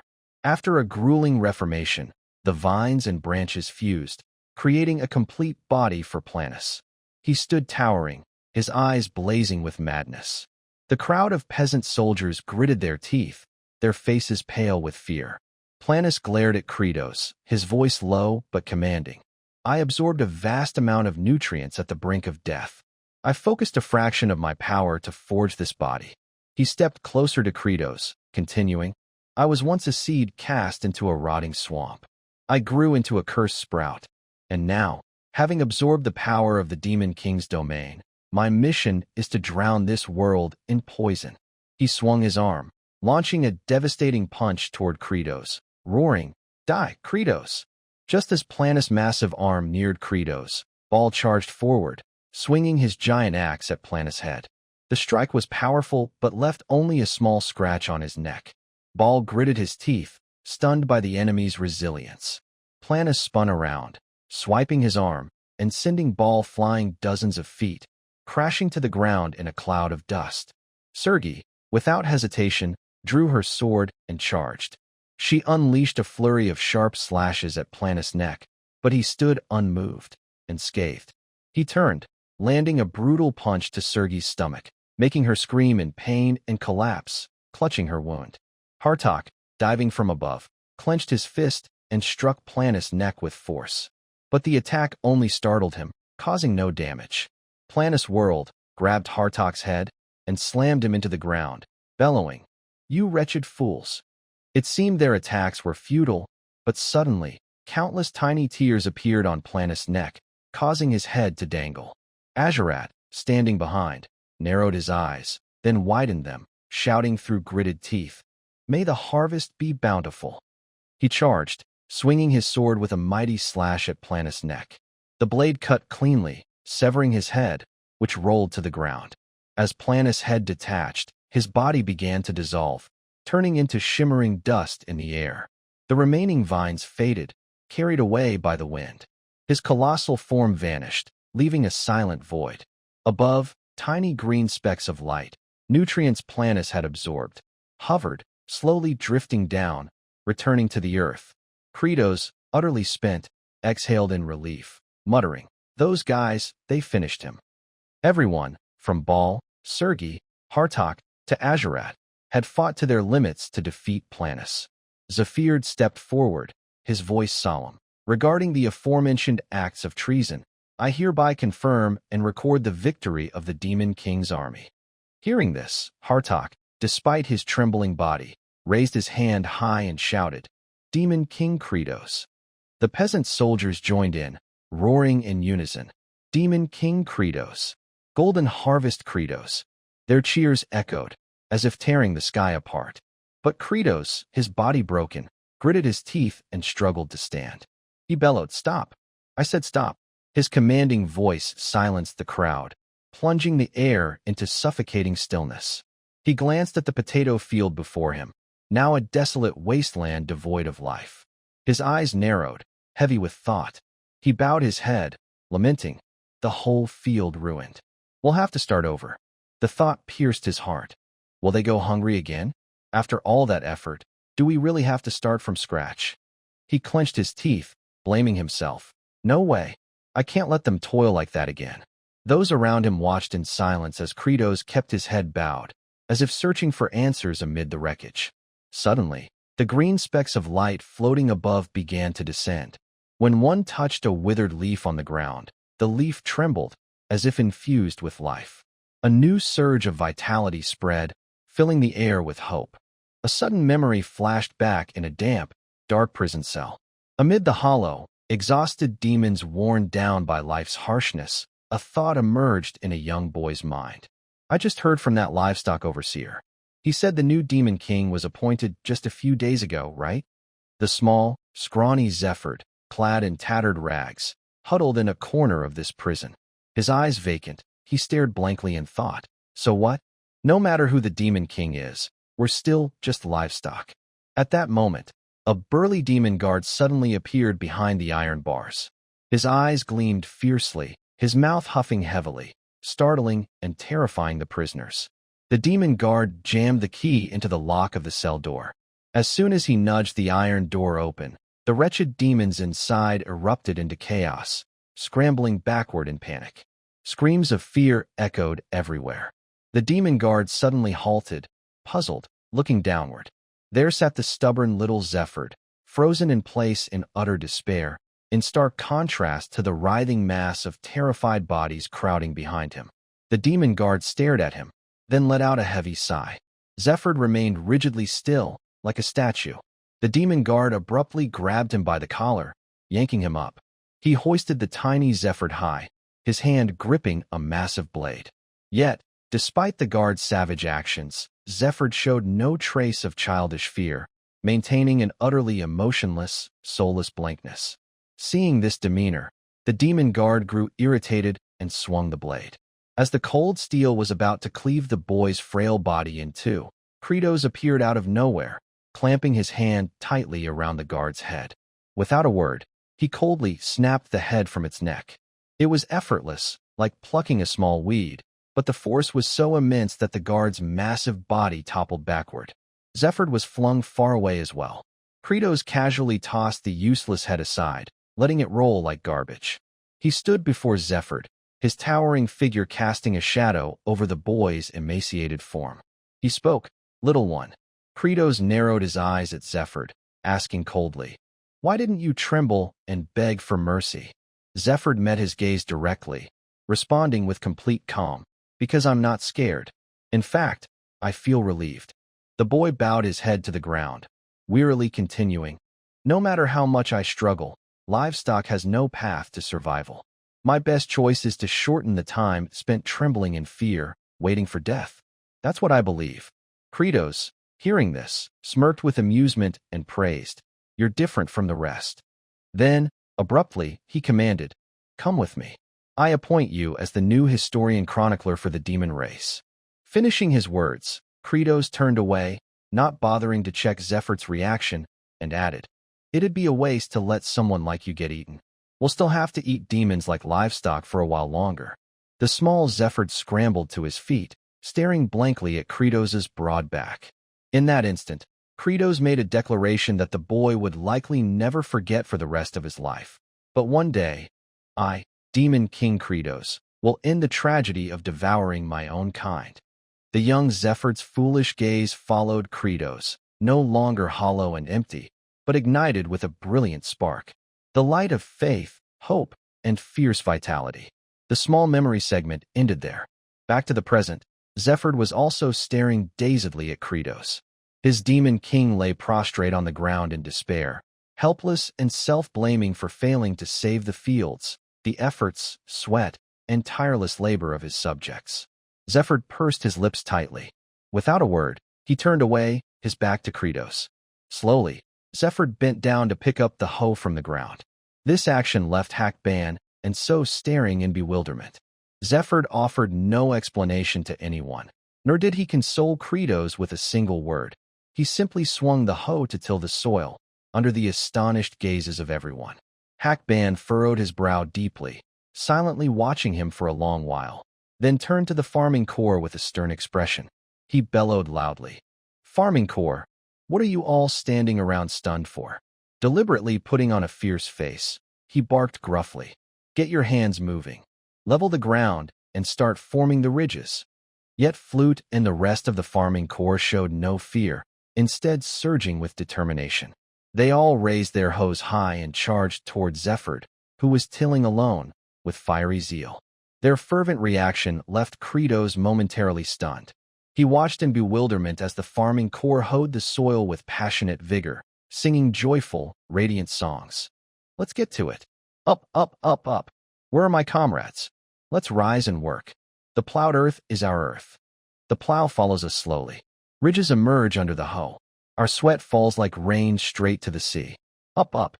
The echoing songs filled the heavens and earth, igniting a flame of determination and boiling Credos' fighting spirit. He quickly regained his composure, shouting commands. "Team 1, try to find even a patch where the potatoes are still alive. Team 2, grab your hoes and line up in rows." So began slicing the remaining potato seeds. Zephyr helped her wipe the blade clean. Hackban directed Team 1's Azurat. "Go fetch the tools I specified." Moments later, he tilted his head to the sky, drew a deep breath, and bellowed the familiar slogan in supplication. A bountiful harvest. The entire corps raised their hoes high, roaring in fierce response. Ban bit down on the pull rope, summoning all his strength to drag along a dozen people hanging from the line. Those 10 muscular figures gripped the rope with their feet, while their hands swung hoes into the earth at an unimaginable speed, pushing productivity to its peak. Seeing this spectacle, Credos couldn't hold back his emotion, realizing he had momentarily forgotten what true farming was. Natural disasters, pests, soaring prices, climate change, battling all sorts of enemies, failure, collapse, and then turning the soil over once more. Survival is war. At the same time, little Flute nearby suddenly widened her eyes in round surprise. She spotted a tender green sprout poking from the soil and inwardly cheered. "This potato sprout is still okay." Flute immediately toddled over to it. Grasping the sprout, she tugged with effort while encouraging herself. Even one more potato sprout is better than none. Ignoring Jaster's groans beside her. "Spare me. Please, have mercy." Flute pulled with both hands, her whole body trembling, face flushed red, yet the sprout stubbornly refused to budge, infuriating her. "You little thing, why won't you come out no matter how I pull?" At that moment, a large hand suddenly appeared, grasping the sprout alongside Flute's. Azura stepped up from behind, saying coolly, "Hold on tight, low-rank demon kid." Then he counted slowly. 1, 2, 3. The potato sprout was yanked clean from the ground by the two of them. Flute and Azura's froze, their eyes wide as saucers and mouths agape. Upon seeing the sprout pulled up with a long root trailing massive, plump potatoes. The tubers were so enormous that even Jaster, impaled into the ground, bulged his eyes in shock. It was so big and heavy it thudded right onto his head. Azura's gaped, stammering in disbelief. "What the hell?" Flute's eyes sparkled, her mouth stretching ear to ear in a grin. She eagerly shouted, "Lord Demon King! Lord Demon King!" Credos turned just in time to freeze in shock. Flute dashed over, hugging the colossal potato, exclaiming excitedly, "Look at this! It's a monster potato!" Credos dazedly took the potato from her hands, his eyes bulging as he asked incredulously, "Is this really a potato? Where did you find it?" Flute beamed. "I just pulled up a sprout over there, and the whole clump popped out." Credos stared at the potato as big as his arm span, suddenly recalling a similar scene in the game after defeating Planus. After death, small sprouts emerging from his corpse meant his nutrients had seeped deep into the soil, and now he was hundreds, even thousands of times larger. At this realization, Credos lit up with excitement, whipping around and bellowing, "Farming Corps, Drop what you're doing and dig deep into the ground right now. The farming corps sprang into action at once, and soon they unearthed countless gigantic potatoes. Everyone gasped in awe. It's huge, insanely huge. Cheers of exhilaration erupted from all around. The fields aren't dead yet. Potatoes are everywhere. A heap of colossal potatoes. Over here too. And here. How many are there? Credos stood speechless in joy, not even noticing Suong's son sticking out his tongue to sneak a lick of the potato in his hand. Everyone embraced the round tubers, hoisting them high in emotional fervor, roaring in utter bliss. Zephyr stood silently behind Credos, observing it all, then softly asked, "Demon King, is this a bountiful harvest?" Credos smiled faintly, relieved in his thoughts. Thank the heavens. Then, slowly replying, "Yes, it is." He thought emotionally, "I'm so glad." Overjoyed to the point of tears, Credos shouted, "This is a bountiful harvest. Everyone will eat our fill." In the Demon King's lair, Credos sat heavily on a wooden chair, propping his chin in deep thought. Let's summarize the current situation of the wastelands. First, the one-star domain, the Demon King's castle. One-star King Sarutan rebelled and has already gone to meet his maker. After the great Bone-Eye spirit was defeated, all his minions vanished with him. Now, it's completely desolate, not a soul in sight. The two-star domain. After two-star King Planus bit the dust, his followers fell into panic and confusion, not understanding what happened. The three-star domain. Three-star King Raster is currently being used as a lightning rod. Should we punish his lackeys for their treachery? The four-star domain belongs to Serpent God Tatsu, who's described in the game as fairly loyal. The remnants in the second domain and those in the fourth domain are easier to mobilize, but I can't just gather them carelessly. Not to mention, finding more manpower means more mouths to feed. Let's take it slow, at least until the next harvest. At that moment, Zephyr entered to report. Demon King, we've prepared a large quantity of soup as you ordered. Credos nodded approvingly, carefully instructing. Good, well done. Make sure to distribute the meal vouchers fairly. Immediately after, a black foolish bat flapped its wings and flew in, announcing loudly, Demon King, I've sent the standby orders to each domain. Credos asked suspiciously, are they following the orders? I can't trust them anymore. The foolish bat replied bluntly, the fourth domain isn't complying. This sent Credos into a rage, cursing, damn it, why do those bastards keep disobeying? The foolish bat, stunned, blurted out, why? They didn't say anything specific. This absurdly naive response darkened Credos' face. He growled, what? You didn't even ask for a reason? The foolish bat, still clueless, repeated, ask who? Its dim-witted demeanor drove Credos mad. He leapt from his chair, grabbed its wing, and roared, are all mid-tier demons this brain-dead? I want to know why the fourth king isn't following orders. The foolish bat shrieked in terror. The four-star domain only has a few servants left now. It's completely empty. Credos tightened his grip on its wing, gritting his teeth in restraint as he pressed. Did you ask the servants? Predictably, he got a trembling reply. No, Credos hissed through clenched teeth. So you don't even know why it's empty? The foolish bat's answer was simply, yes. This pushed Credos, already furious, into a frenzy. He cursed wildly in his mind. God damn it, this is infuriating, like talking to brain-dead bureaucrats. Meanwhile, Zephyr stood calmly nearby, sketching Credos' snarling, dog-like face, and casually throwing in a jab. He's acting all nice now, but he's still the Demon King, so his face looks disgustingly terrifying. Even after hundreds or thousands of years, no one will ever have a face more painfully hideous than Demon King Credos. Credos, still livid, bellowed, damn it, what if some guy shows up, you dumb bat? Having watched the drama unfold, Zephyr finally grabbed the thoroughly scolded foolish bat and mediated. I'll try talking to it. What did the servants say? Where's the fourth king? The foolish bat, sniffling, answered, oh, well, he went to invade human territory, saying he wanted to collect human corpses to use as fertilizer. Credos froze for a moment. Then, in utter shock, his jaw dropped, his face purpled, and he stammered, we're screwed. Professor, what did you just say? Kratos racked his brain, recalling the game's storyline. The ancient Holy Knight would awaken at this time. If demons invaded, he'd wipe them out the moment he saw them. This meant that as long as they didn't invade, the Holy Knight wouldn't attack. Some time had passed, and that Kimchi Holy Knight hadn't appeared, so Kratos figured he was right. But if the fourth king attacked humans, that battle-hardened old man would show up. Cold sweat poured from Kratos like a fountain. Zephyr, startled, shouted, "Demon King, where are you going?" as he saw his Demon King bolting out in a panic. Before leaving, Kratos didn't forget to answer his aide. To stop that damn fourth king, obviously. Zephyr yelled after him in alarm. "Should we send reinforcements, my lord?" But Kratos immediately refused. Going alone is fastest. He sprinted forward, calculating in his mind. After defeating Planus, the mana seed had reached level 4. Kratos quickly ordered, "Focus nutrients on the mana seed.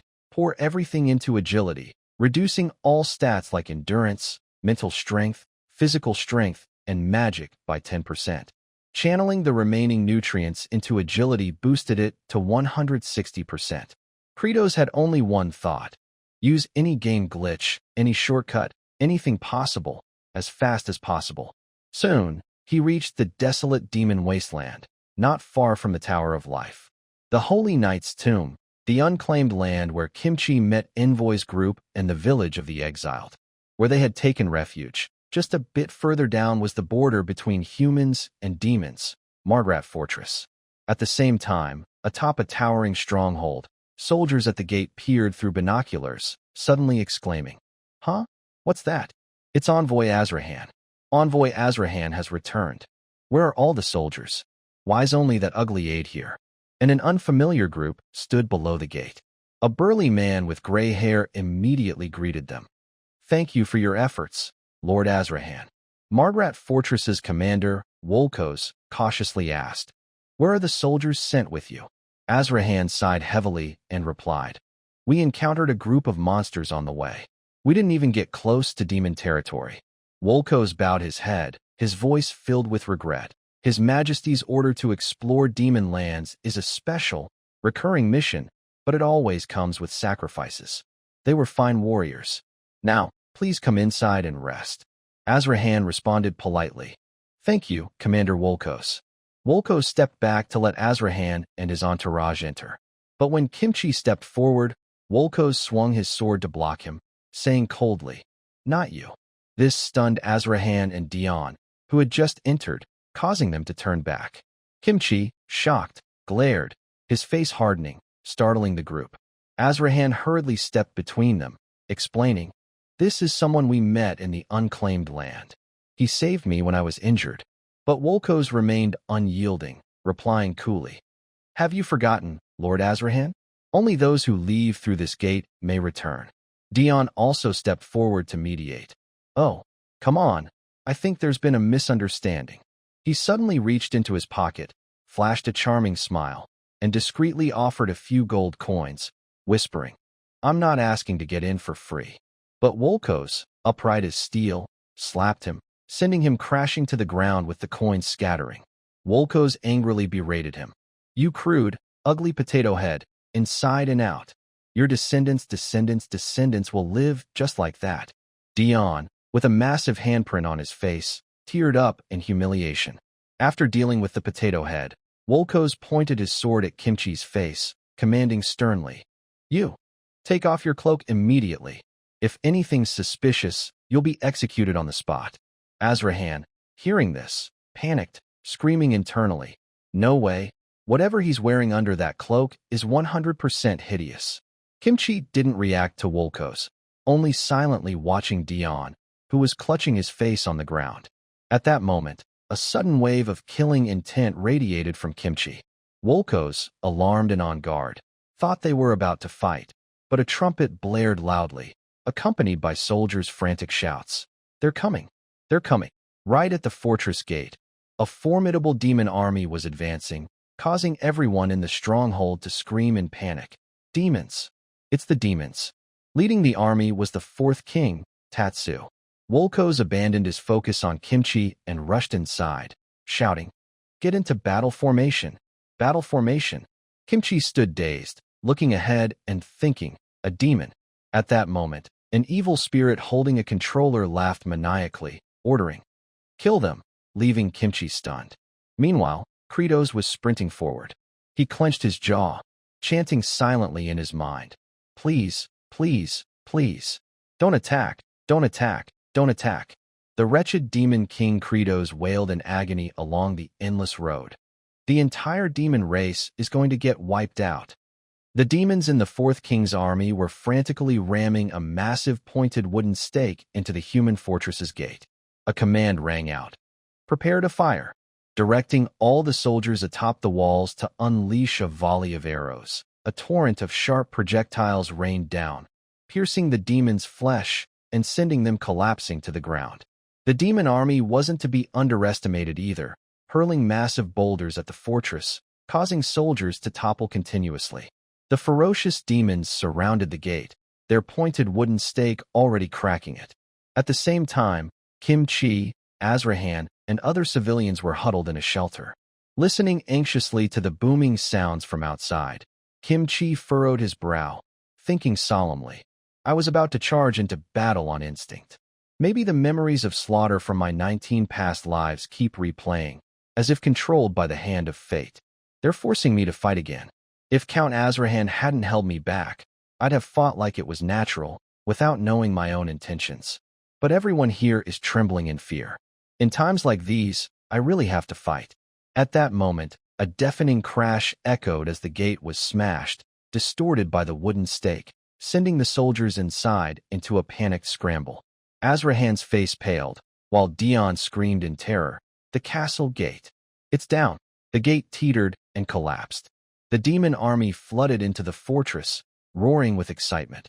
"Kill them all! Turn them into fertilizer!" Wolkos urgently shouted to his subordinates, "Destroy the rear bridge." His subordinate hesitated, but Wolkos bellowed, "We're going to die here anyway. Don't let a single demon reach the mainland. The main gate's lost. Blow the bridge now. Blow the bridge." The rear bridge exploded. This left Azrahan ghostly pale, muttering in a daze, "I just heard the explosion to destroy the bridge." Dion shrieked in fear. "So we're really going to die here? I haven't even gotten married yet." Azrahan fell silent for a moment before giving a faint smile and sincerely consoling, "Don't be too bitter about that. Even if you survived, you wouldn't find anyone to marry."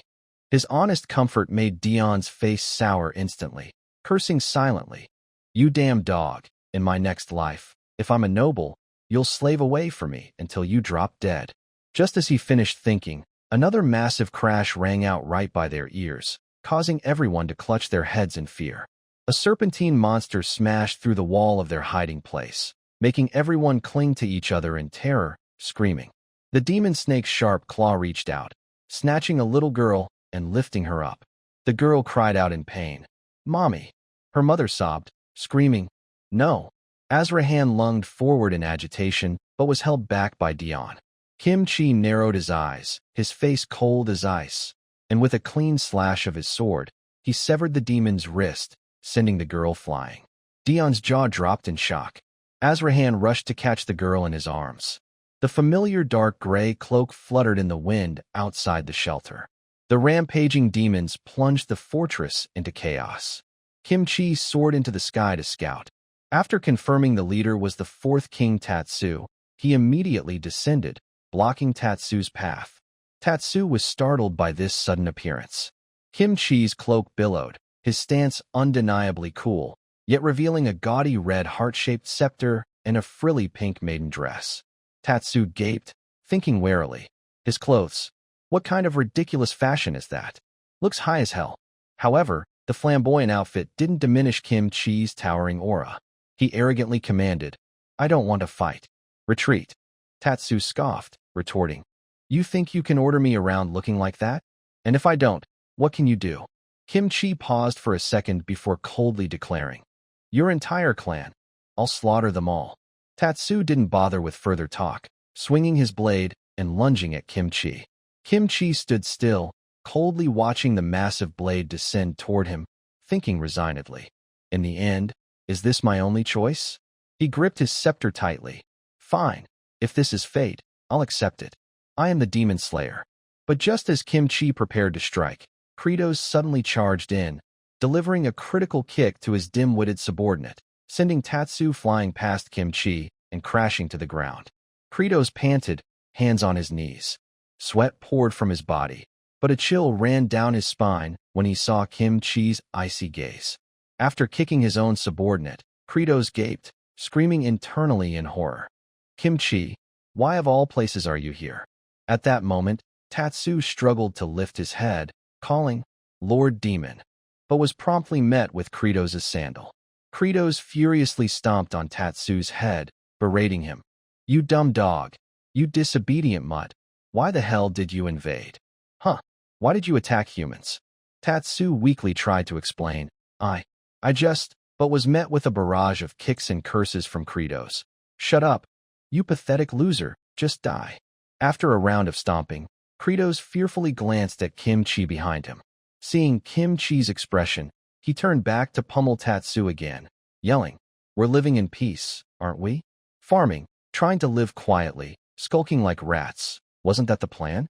Huh? He roared furiously, as if pleading to someone.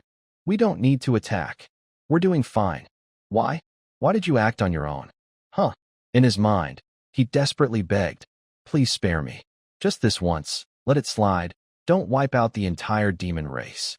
The joyful, happy images of Hackban and the others flooded Kratos' mind. But those beautiful images shattered with a single short sentence from Kimchi. I know who you are. Kratos froze, turning back. Kimchi directly exposed him. You're Demon King Kratos, aren't you? Kratos' face turned ashen, and he wailed in despair internally. This is it. I'm totally screwed. The demons in the Fourth King's army froze upon seeing Kratos, huddling together and whispering. The Demon King himself showed up. Is he saying something? It's too far to hear anything. Meanwhile, their Demon King was trembling violently, struggling to move his stiff mouth to deflect. Kratos. What's that? Some kind of computer program. Yet Kimchi coldly reaffirmed. I'm not asking because I don't know. This is my final confirmation. Though he wondered what a computer was, Kratos was so terrified that his pupils danced wildly in his eyes, screaming internally. He's figured it out, and he's dead certain. If I just stand here like an idiot, I'm 100% getting pummeled. Right now, my best move is it's my only option. Kratos suddenly clenched his teeth and recklessly charged toward Kimchi. His hands hit the ground. His face tensed, but strangely, instead of attacking, Kratos slammed his head hard into the earth. His two horns dug deep into the ground, leaving his subordinates stunned. Not only them, but Kimchi also furrowed his brow, staring at Kratos, who was upside down with his legs splayed awkwardly. Even Kimchi was thrown off by this awkward posture. The demons, watching, seemed enlightened, buzzing with thoughts. The enemies completely baffled. Is this some new intimidation tactic from the Demon King? Kimchi hesitantly asked. What are you doing? Kratos earnestly explained. It's called the Grand Kowtow, the deepest way to express gratitude or apology. Demon King Kratos had no intention of invading humans. It was that damn lizard acting on his own, so I rushed here to stop him. Yet Kimchi remained unmoved, saying, Do you really think I'd trust a demon's words? Kratos immediately slammed his head down harder, casting aside his pride as a demon king and desperately pleading. Please believe me. Until these horns wear out, I'll apologize 10 times, 100 times if needed. Yet his subordinates, unable to hear, excitedly praised him in their minds. That ferocious grasshopper-like stance, tearing up the ground, truly the Demon King. Kratos kept kowtowing at Kimchi's feet, grinding his teeth and slamming his head down, fully aware he must look pathetic, but if he didn't, the entire demon race would be slaughtered. As the leader, he had to take responsibility, willing to endure humiliation for his people. He involuntarily recalled an unforgettable scene from the past. A fat man, face tilted arrogantly to the sky, sneering mockingly. Holy crap, he actually knelt just because we told him to. Hilarious as hell. You think that settles it? I'm about to leave a bad review. That older brother had knelt on the ground, bowing low in the most degrading way to apologize. I'm so sorry. Dear customer, I promise this will never happen again.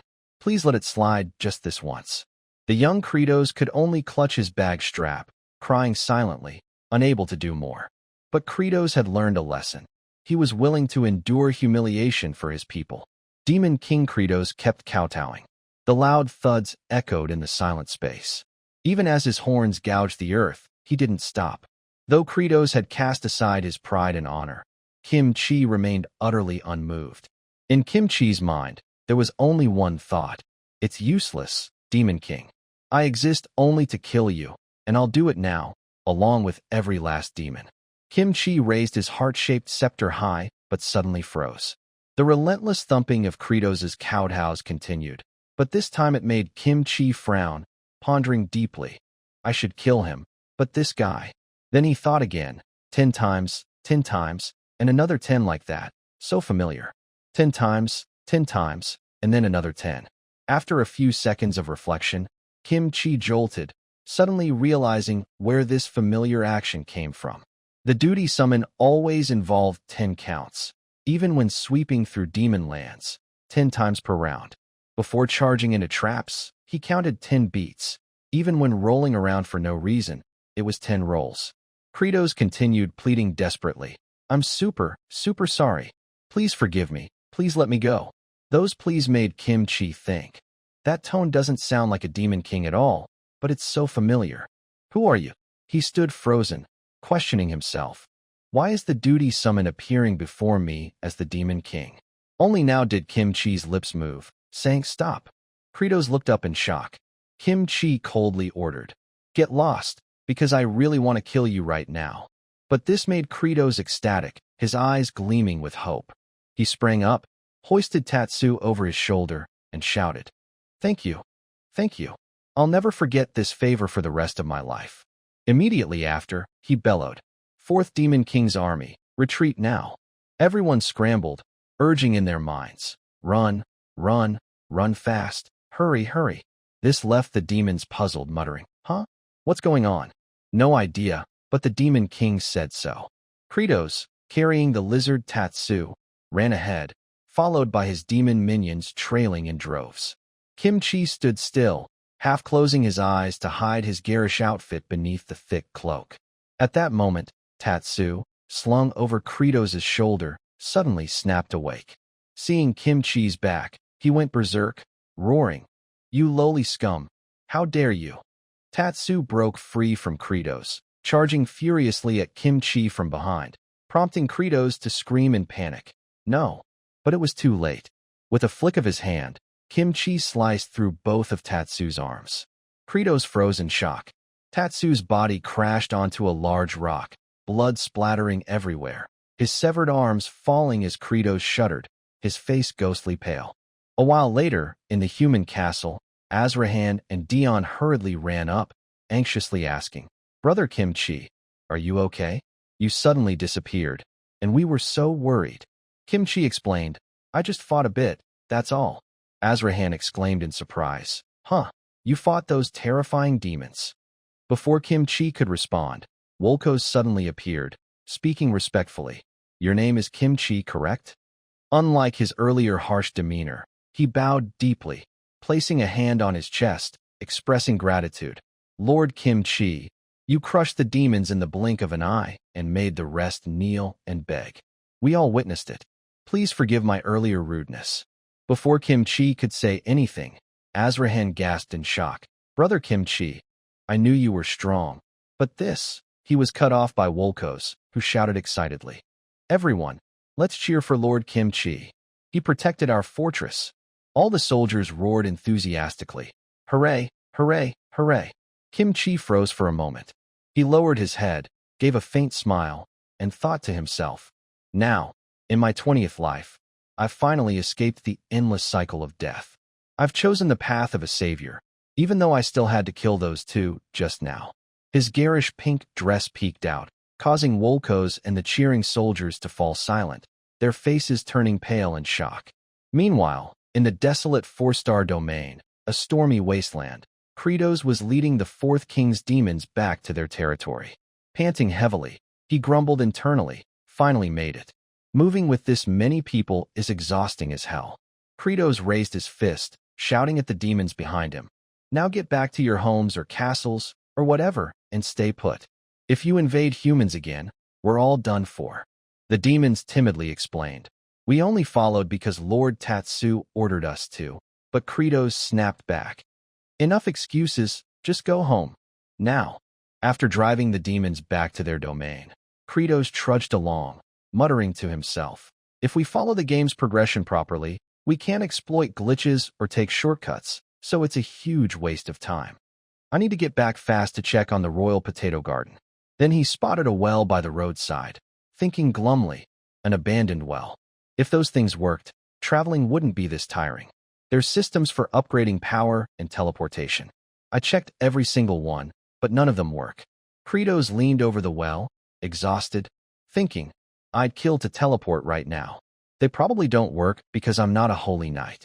Just as he thought this, the well he was resting on suddenly emitted a strange green light, leaving him stunned. A system notification popped up. Due to encountering the Holy Knight, a new game system has been unlocked. Teleportation through abandoned wells is now available. And with that, Kratos was sucked into the well. His body twisted and morphed, floating in a strange dimension. The system cheerfully asked, all wells you've visited since entering this world have been activated. Where would you like to go? Kratos, ecstatic, let out a cheer but then wondered. The well under the Demon King's castle. Wait, that one's broken. The helpful system reminded him. The well is still operational. So the Demon King made his choice. All right, let's go there. The system immediately initiated teleportation to the basement of the Demon King's castle. What followed was Kratos's ear-piercing scream, like a pig being slaughtered. At the same time, in the garden of the Demon King's castle, Azuras held a wooden stick, saying helplessly, this place is busted too. Guess we'll have to give up.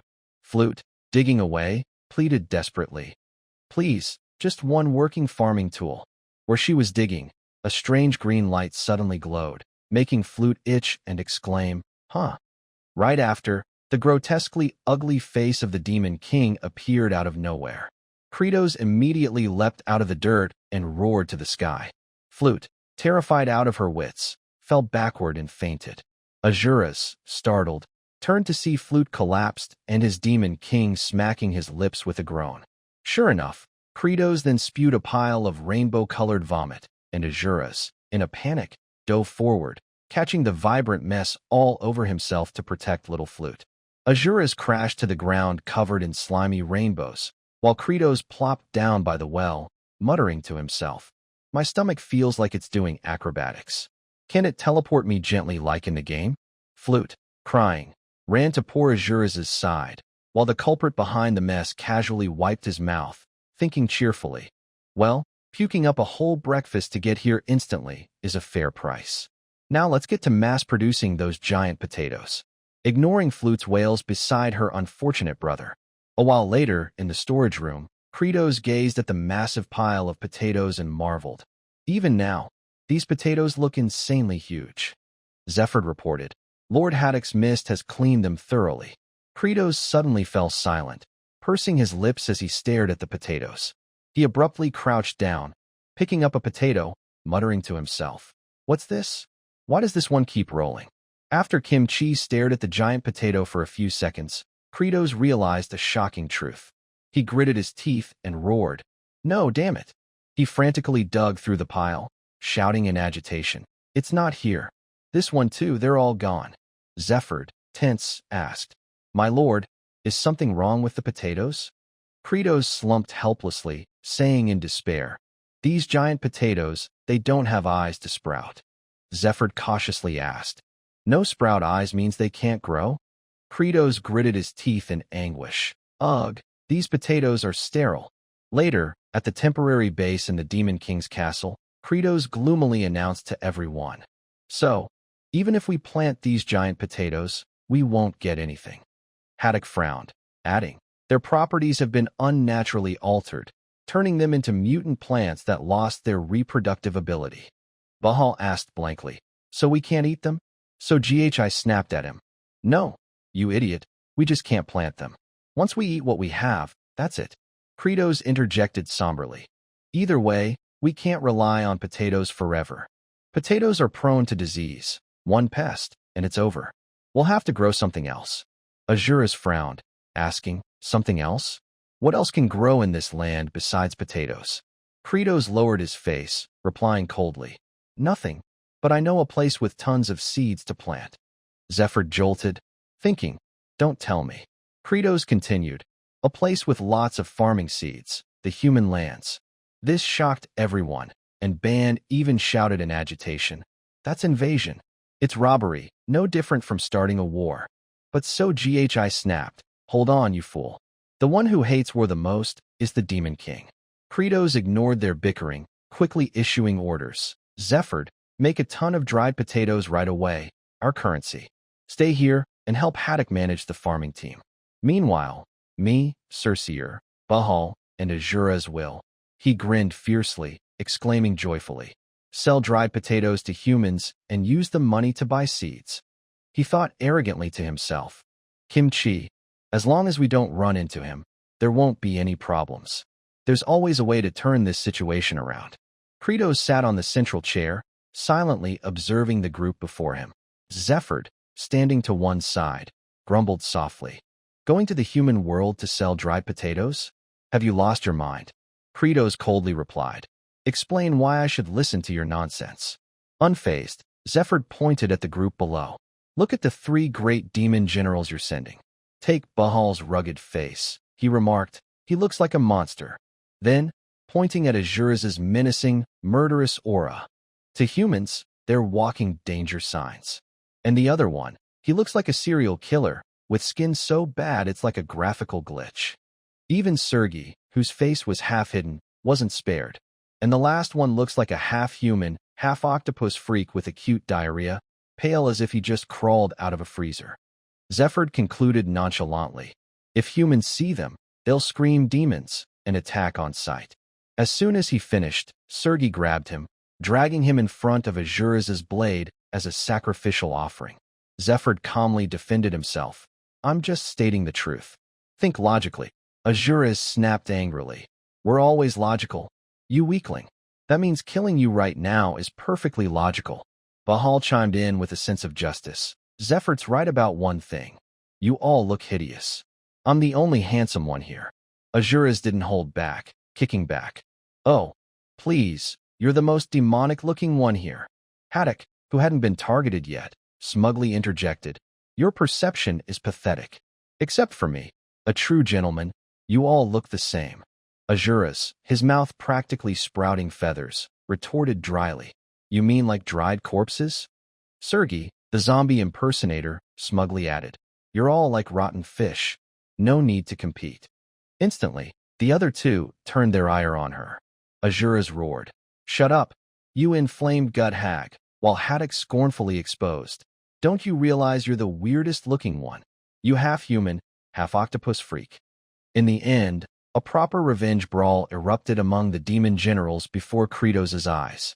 He sighed wearily at the chaotic scene, thinking to himself, everyone here is so touchy about their looks. Sometimes I actually feel bad for them. Then he raised his hand to stop them. Stop, stop. Internally, he mused, maybe I should lighten the mood with a joke. Outwardly, he flashed what he thought was a friendly smile, which instead made his face look terrifying, like he was about to slaughter them all. He spoke gently. Don't fight, everyone. None of us have the looks to show off out there. The raging demon generals were instantly silenced by that horrifying smile. Kratos, puzzled by their reaction, thought, not amused? But their silence means it worked. That's enough. Turning to Zephyr, he asked, Hey, Zephyr, did you bring what I told you to get from Sarutan's secret tunnel? Zephyr nodded. Oh, yes, the item from the hidden passage, right? He presented a tray covered with red cloth, atop which squirmed a bunch of wriggling creatures. They looked vaguely like worms, squeaking and drooling. Sergei stared in shock. What the hell are these? Her reaction startled one of the creatures, making it jump. Kratos flashed a devilish grin, growling. These are transformation elixirs. Eat one, and you'll turn into a completely different being. With these, we'll disguise ourselves and infiltrate human territory. Both Sergei and Azura's froze, with Sergei asking in horror, You're saying we have to eat these? Kratos replied as if it were obvious. You thought I brought these back to raise them? Bahal immediately lunged forward, grabbing a transformation elixir and shouting, "I'm not picky." With a pained squeal from the creature, he tossed it into his mouth, accompanied by a brief crunch that made the others shudder. Bahal instantly yelled, "Tastes like crap." The others shouted in disbelief. "You ate it because you thought it'd taste good?" But at that moment, Bahal's entire body began to glow. Credos washed with some anticipation. The transformation's result depends on the user's personality. Hopefully, no one ends up looking rabid. A thick cloud of dust billowed, obscuring the view. From within came Bahal's shocked voice. Oh, it's changing." As the dust cleared, an incredibly handsome man's face appeared before everyone. Bahal, still disoriented, touched his face, muttering, "Feels so different." Credos was stunned by the transformation. Recalling the elixir's function, he thought, the soul-compressing transformation elixir, usable only once, reflects the user's deepest desires. He realized, oh, I get it, so that's his true personality? Inspired by Bahal's appearance, Sergei boldly grabbed an elixir, declaring, "The Demon King's orders are absolute." Credos saw through her. "Sergei, you're dying to be beautiful, aren't you?" Once again, smoke billowed everywhere. When it cleared, a majestic alpaca stood tall. Zephyr silently handed Sergei a mirror. She took one look and wailed in despair. Ice Emperor Sergei, who wanted to be a demon with a warm heart. With Bahal's help, Credos quickly shoved an elixir into Azura's mouth. "We're running out of time. Eat it." This time, when the dust settled, a pelican appeared before everyone. Pelican Azura's angrily flapped his wings, squawking, "Oak." Blood Prince Azura's, who longed to live freely after years as a lightning rod. Even Credos, with anticipation, ate an elixir himself. "My turn." Smoke billowed once more. With his own commentary, a graduate student with a terrible personality, he transformed into a form barely different from his original. Credos held up a mirror, examining his face carefully, thinking anxiously. "Hardly changed, huh? Is this okay?" Glancing at his two beast-transformed subordinates, he quickly decided, "Let's just say I look like I have liver failure. All right, let's go." The seed scouting team set off boldly, led by two tall young men, with an alpaca and a pelican pulling the cart. At that moment, a system notification appeared before Credos. He looked at it in surprise. While using the transformation elixir, you will not gain any benefits from happiness points. Credos huffed reluctantly. So many restrictions. He carefully recalled how to revert forms in the game, reminding himself, even in the game, using skills or taking damage instantly reverts you to your original form, so we need to be extremely careful with the abandoned wells. They quickly teleported to human territory, fortunately able to do so as a group by holding hands. The group landed in a barren desert. Racing to meet Sister Hugh, Credos was the first to stop, cautiously scanning the surroundings. The problem is how to get past that now. Before him was a deep canyon, with an ancient city visible on the other side. He weighed his options anxiously. My biggest fear is running into Kimchi. Realizing Kimchi was there meant he was deep in human territory, right? Credos reassured himself. It's been a while since then. He's probably reached his destination and isn't around here anymore. And even if he is, he probably won't recognize me. He kept sweating, nervously asking himself, right? He won't recognize me, right? Please don't recognize me. For now, the only option was to quickly gather seeds. Meanwhile, at the city, a warning horn blared, signaling a group of suspicious figures approaching. The gate guards shouted in panic, "More demons?" "I don't think so, but they look deathly ill." Their words targeted Credos' pale face leading the group. Wolkos emerged from within, calmly approaching them. He stopped, assessed the group, and slowly probed. "You must be from the village of the exiled. Turn back. You have no right to pass through this gate."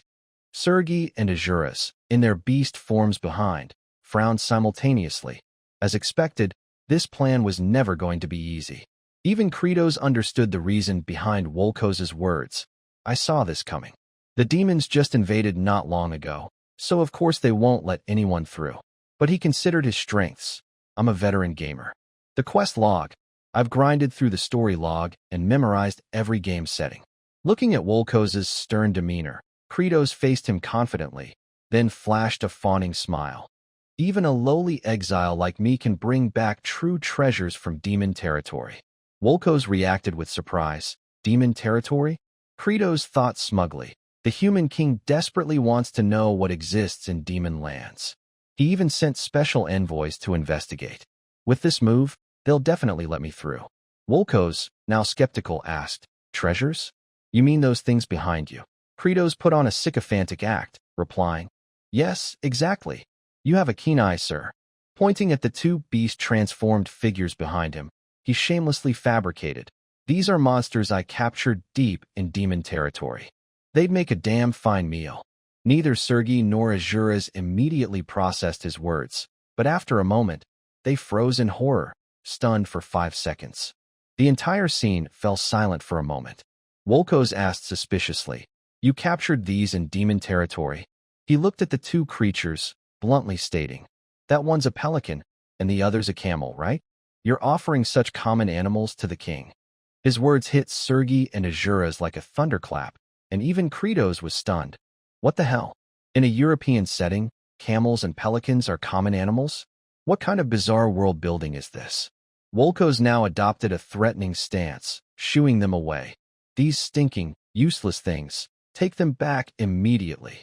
Sergei, enraged by the insult, let out a furious bellow, expressing her indignation. Her cry caught Wolkos' attention, making him exclaim in surprise, that pronunciation is clear and precise, like a human's. It's not an ordinary camel, is it? Kratos seized the opportunity. He quickly hugged Sergei's head, enthusiastically introducing, you have a keen eye, sir. Creatures from demon territory vocalize very clearly. He turned to Azuras. This one wails loudly. Come on, you cry now. Azuras shot him a contemptuous glare. Without hesitation, Kratos yanked out a handful of Azuras' feathers, causing him to screech in pain. Wolkos, hearing this, excitedly shouted, you're approved. Come in. The group followed him inside. Kratos thought gleefully to himself, we made it. But at that moment, Wolkos sternly addressed them. Even with these rare creatures, you're still descendants of the exiled. I can't let you roam freely in the kingdom. Fortunately, a group of envoys is heading to the capital. Go with them. Kratos, annoyed, thought, what a pain in the ass. Inside a building, excited cheers rang out. Good news. I didn't collect anything from demon territory, so without you, I'd be humiliated before the king. Two members of the envoy group bowed grandly to Kratos and Bahal. I am Elbiha Azrahan, royal envoy, and this is my aide, Frontera. Kratos politely responded, pleased to meet you. I'm from the village of the exiled. I'm CRE, Kim Jang-cheol, and this is my friend, Stinkyfoot Bahal. Bahal muttered under his breath, from the village of the exiled? Frontera, beside him, slightly frowned, that name. Then Elbiha dropped a bombshell. I was there for months and never saw you. The soldiers behind them immediately reacted, shouting aggressively, reveal yourself. You're a demon, aren't you? Kratos cursed inwardly, you damn bastard. But Frontera quickly intervened. Oh dear, my young master Elbiha's forgetfulness is acting up again. He turned to remind Elbiha. Look closely, he's the guy from the second house on the left. This made Elbiha ask skeptically, the left where? Frontera seized the chance to whisper, just take them along. That way, we'll have something to present to the king, right? Elbiha, still worried, asked, but what if they're really demons? Frontera confidently assured, no way, impossible, never, trust me. Reassured, Elbiha quickly corrected himself. Right, we didn't talk much, so I forgot about you. Yes, you were there. Kratos, catching their exchange, calculated internally. That potato-face guy is pretty pragmatic. I can use him. Meanwhile, Frontera snapped his fingers, thinking no less deviously. That sickly-looking guy. I'll squeeze him dry and toss him to the dogs. Oblivious to their scheming, Elbiha cheerfully continued. All right, enough chit-chat. Let's hit the road. Another member outside will join us later. He gestured to introduce someone behind him. This is Lord Kim Chi, who kindly offered to escort us. The moment Kratos saw him, cold sweat poured from him. Kim Chi shot a chilling glance his way. Kratos shakily greeted. Hello, I'm Kim Jang-cheol. Inwardly, he wailed. Oh crap, I'm totally screwed. But Kim Chi merely remarked casually. Your liver doesn't seem too healthy. Take care of yourself. Stunned by the sincere concern, Kratos froze, but Elbiha, excited, led the group with Kim Chi. The capital's still far. Let's move. Behind them, Kratos sighed in relief, wondering, he didn't recognize me? Seriously? The transformation elixir actually worked. But ahead, Kim Chi cast another cold glance back at him. That night, as the group gathered around a campfire, Kratos remained anxious, spiraling with thoughts.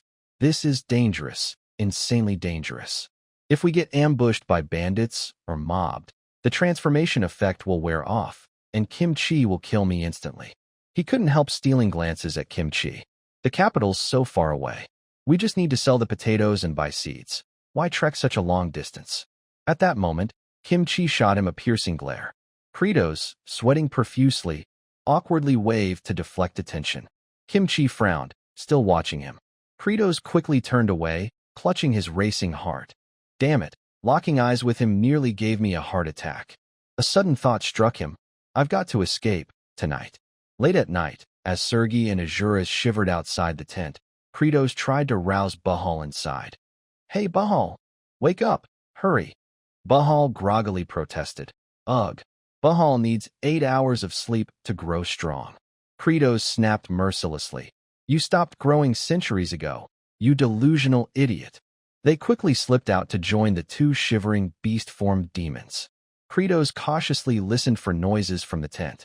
Sergei, seeing his urgency, asked puzzledly, where are we sneaking off to in the middle of the night?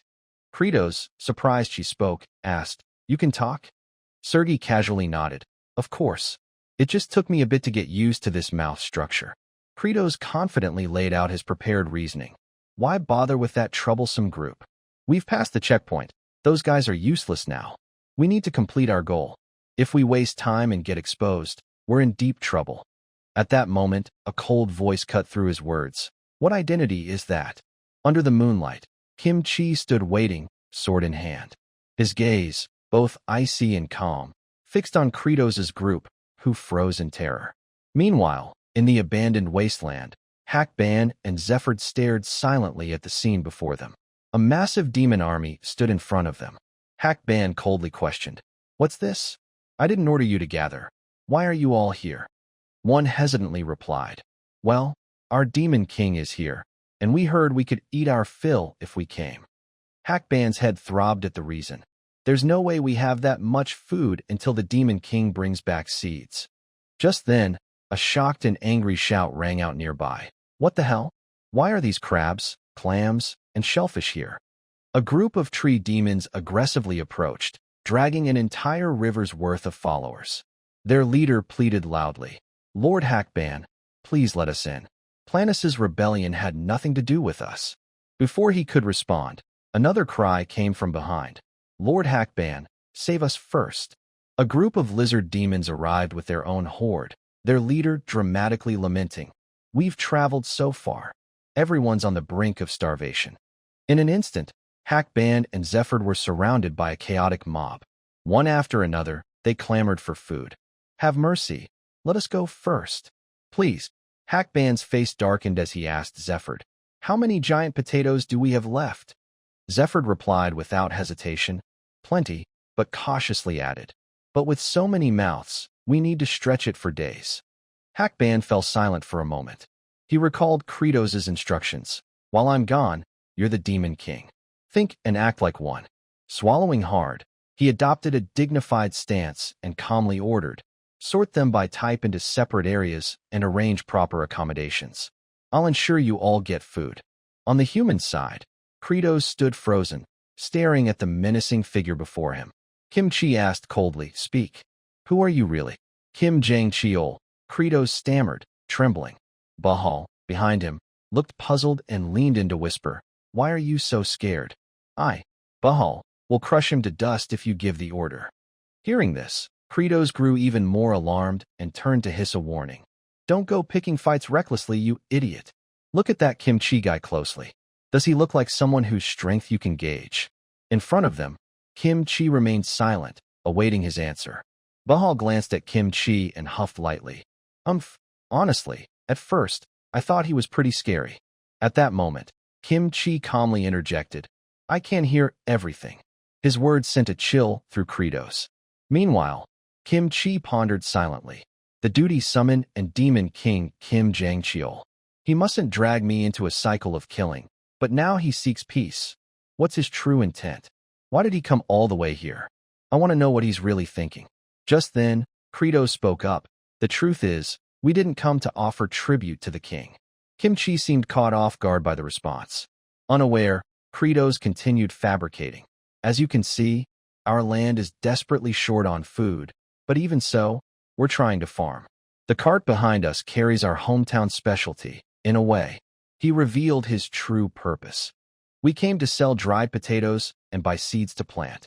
Then, sincerely, he added, that's why we tried to slip away quietly to avoid getting caught. Moreover, the royal capital is too far, so we only plan to visit the nearest city. He put on a fearful expression, pleading, I'm really sorry, please understand. We're just too poor and hungry. As he spoke, he calculated internally, I'll appeal to his compassion. That way, we should get through this smoothly. Kim Chi stared intently at him. Kratos tensed under his gaze. Kim Chi looked straight into his eyes, concluding in his mind, those eyes, he's hiding something, but he's not lying. So, the demons started eating humans due to food shortages?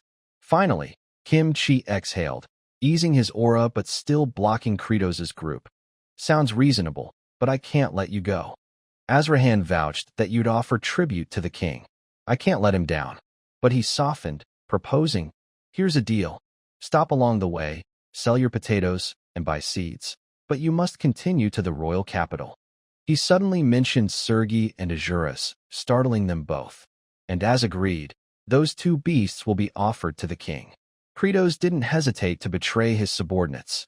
Yes, absolutely. Those things are like trash back home. Both Sergei and Azuras thought in panic. He's not kidding. But they didn't know Kratos had already planned their escape. Of course I don't mean it. We'll bolt as soon as we get the seeds. The next morning on the road, Azrahan cheerfully asked Bahal, you're selling dried potatoes along the way?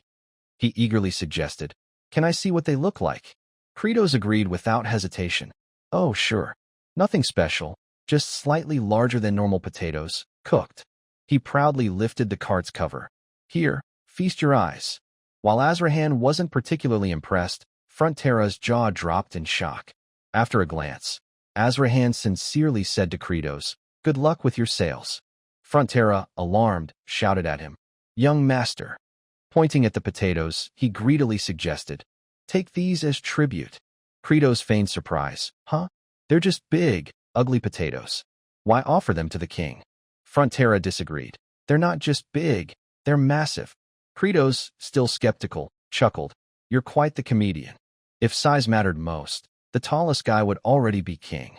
Azrahan teased from the side. Seems he likes them because they look like him. This made Frontera grit his teeth in anger. One day, I'll be rich, and you'll be eating dirt. Just wait. Kratos watched them leave, thinking seriously.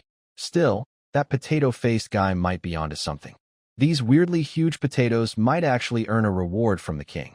But he glanced at Kim Chi walking sternly nearby. Holding on to the resolve to avoid Kim Chi is more important. We need to get out of here before we're exposed. Just then, Azrahan excitedly shouted, here it is. Introducing with enthusiasm. Welcome to the trading city of Deparakia. A grand city loomed before them. At the inn, thanks to Azrahan's encouragement, both Kratos and Bahal got rooms. Kim Chi's group was also assigned rooms. But poor Sergei and Azuras were left on the floor. Monsters obviously don't get beds. Looking at the dim room with two small beds, Kratos wondered, in a bustling trade city, how's there an inn with vacant rooms that looks this run down?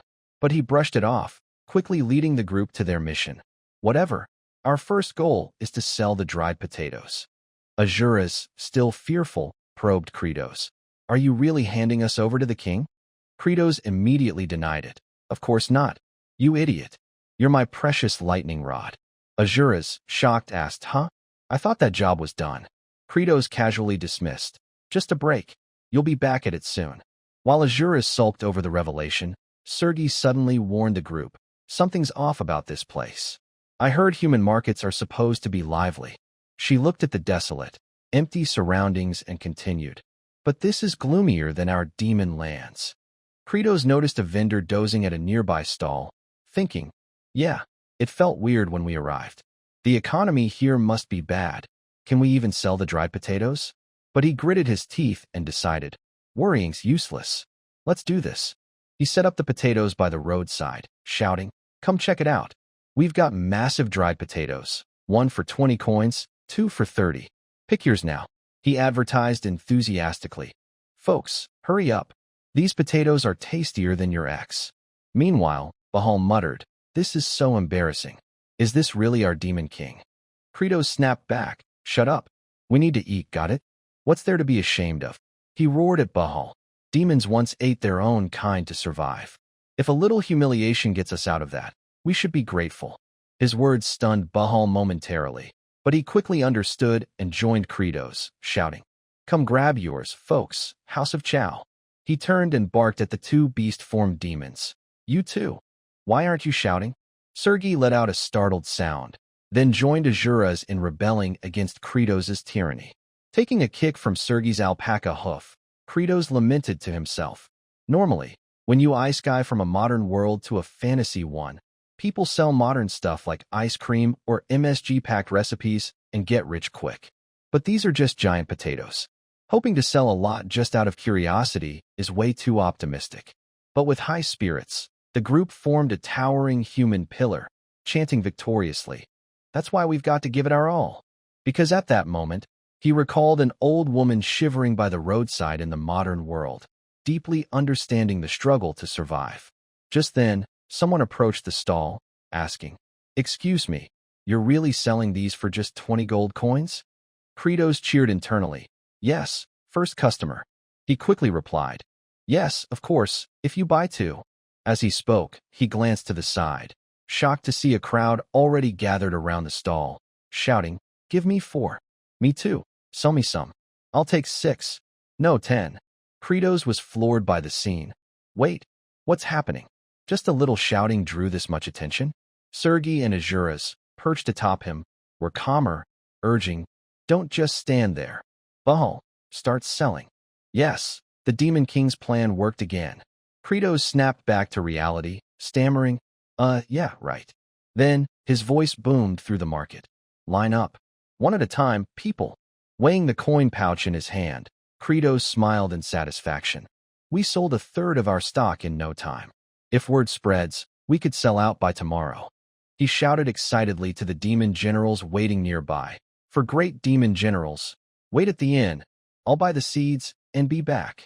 The group made a cheering gesture, shouting, here's to a bountiful harvest. But later, at another stall, the vendor asked Kratos in disbelief, you want to buy seeds? Are you joking? Kratos, taken aback, asked, what? The vendor casually replied, you can't buy seeds in this city.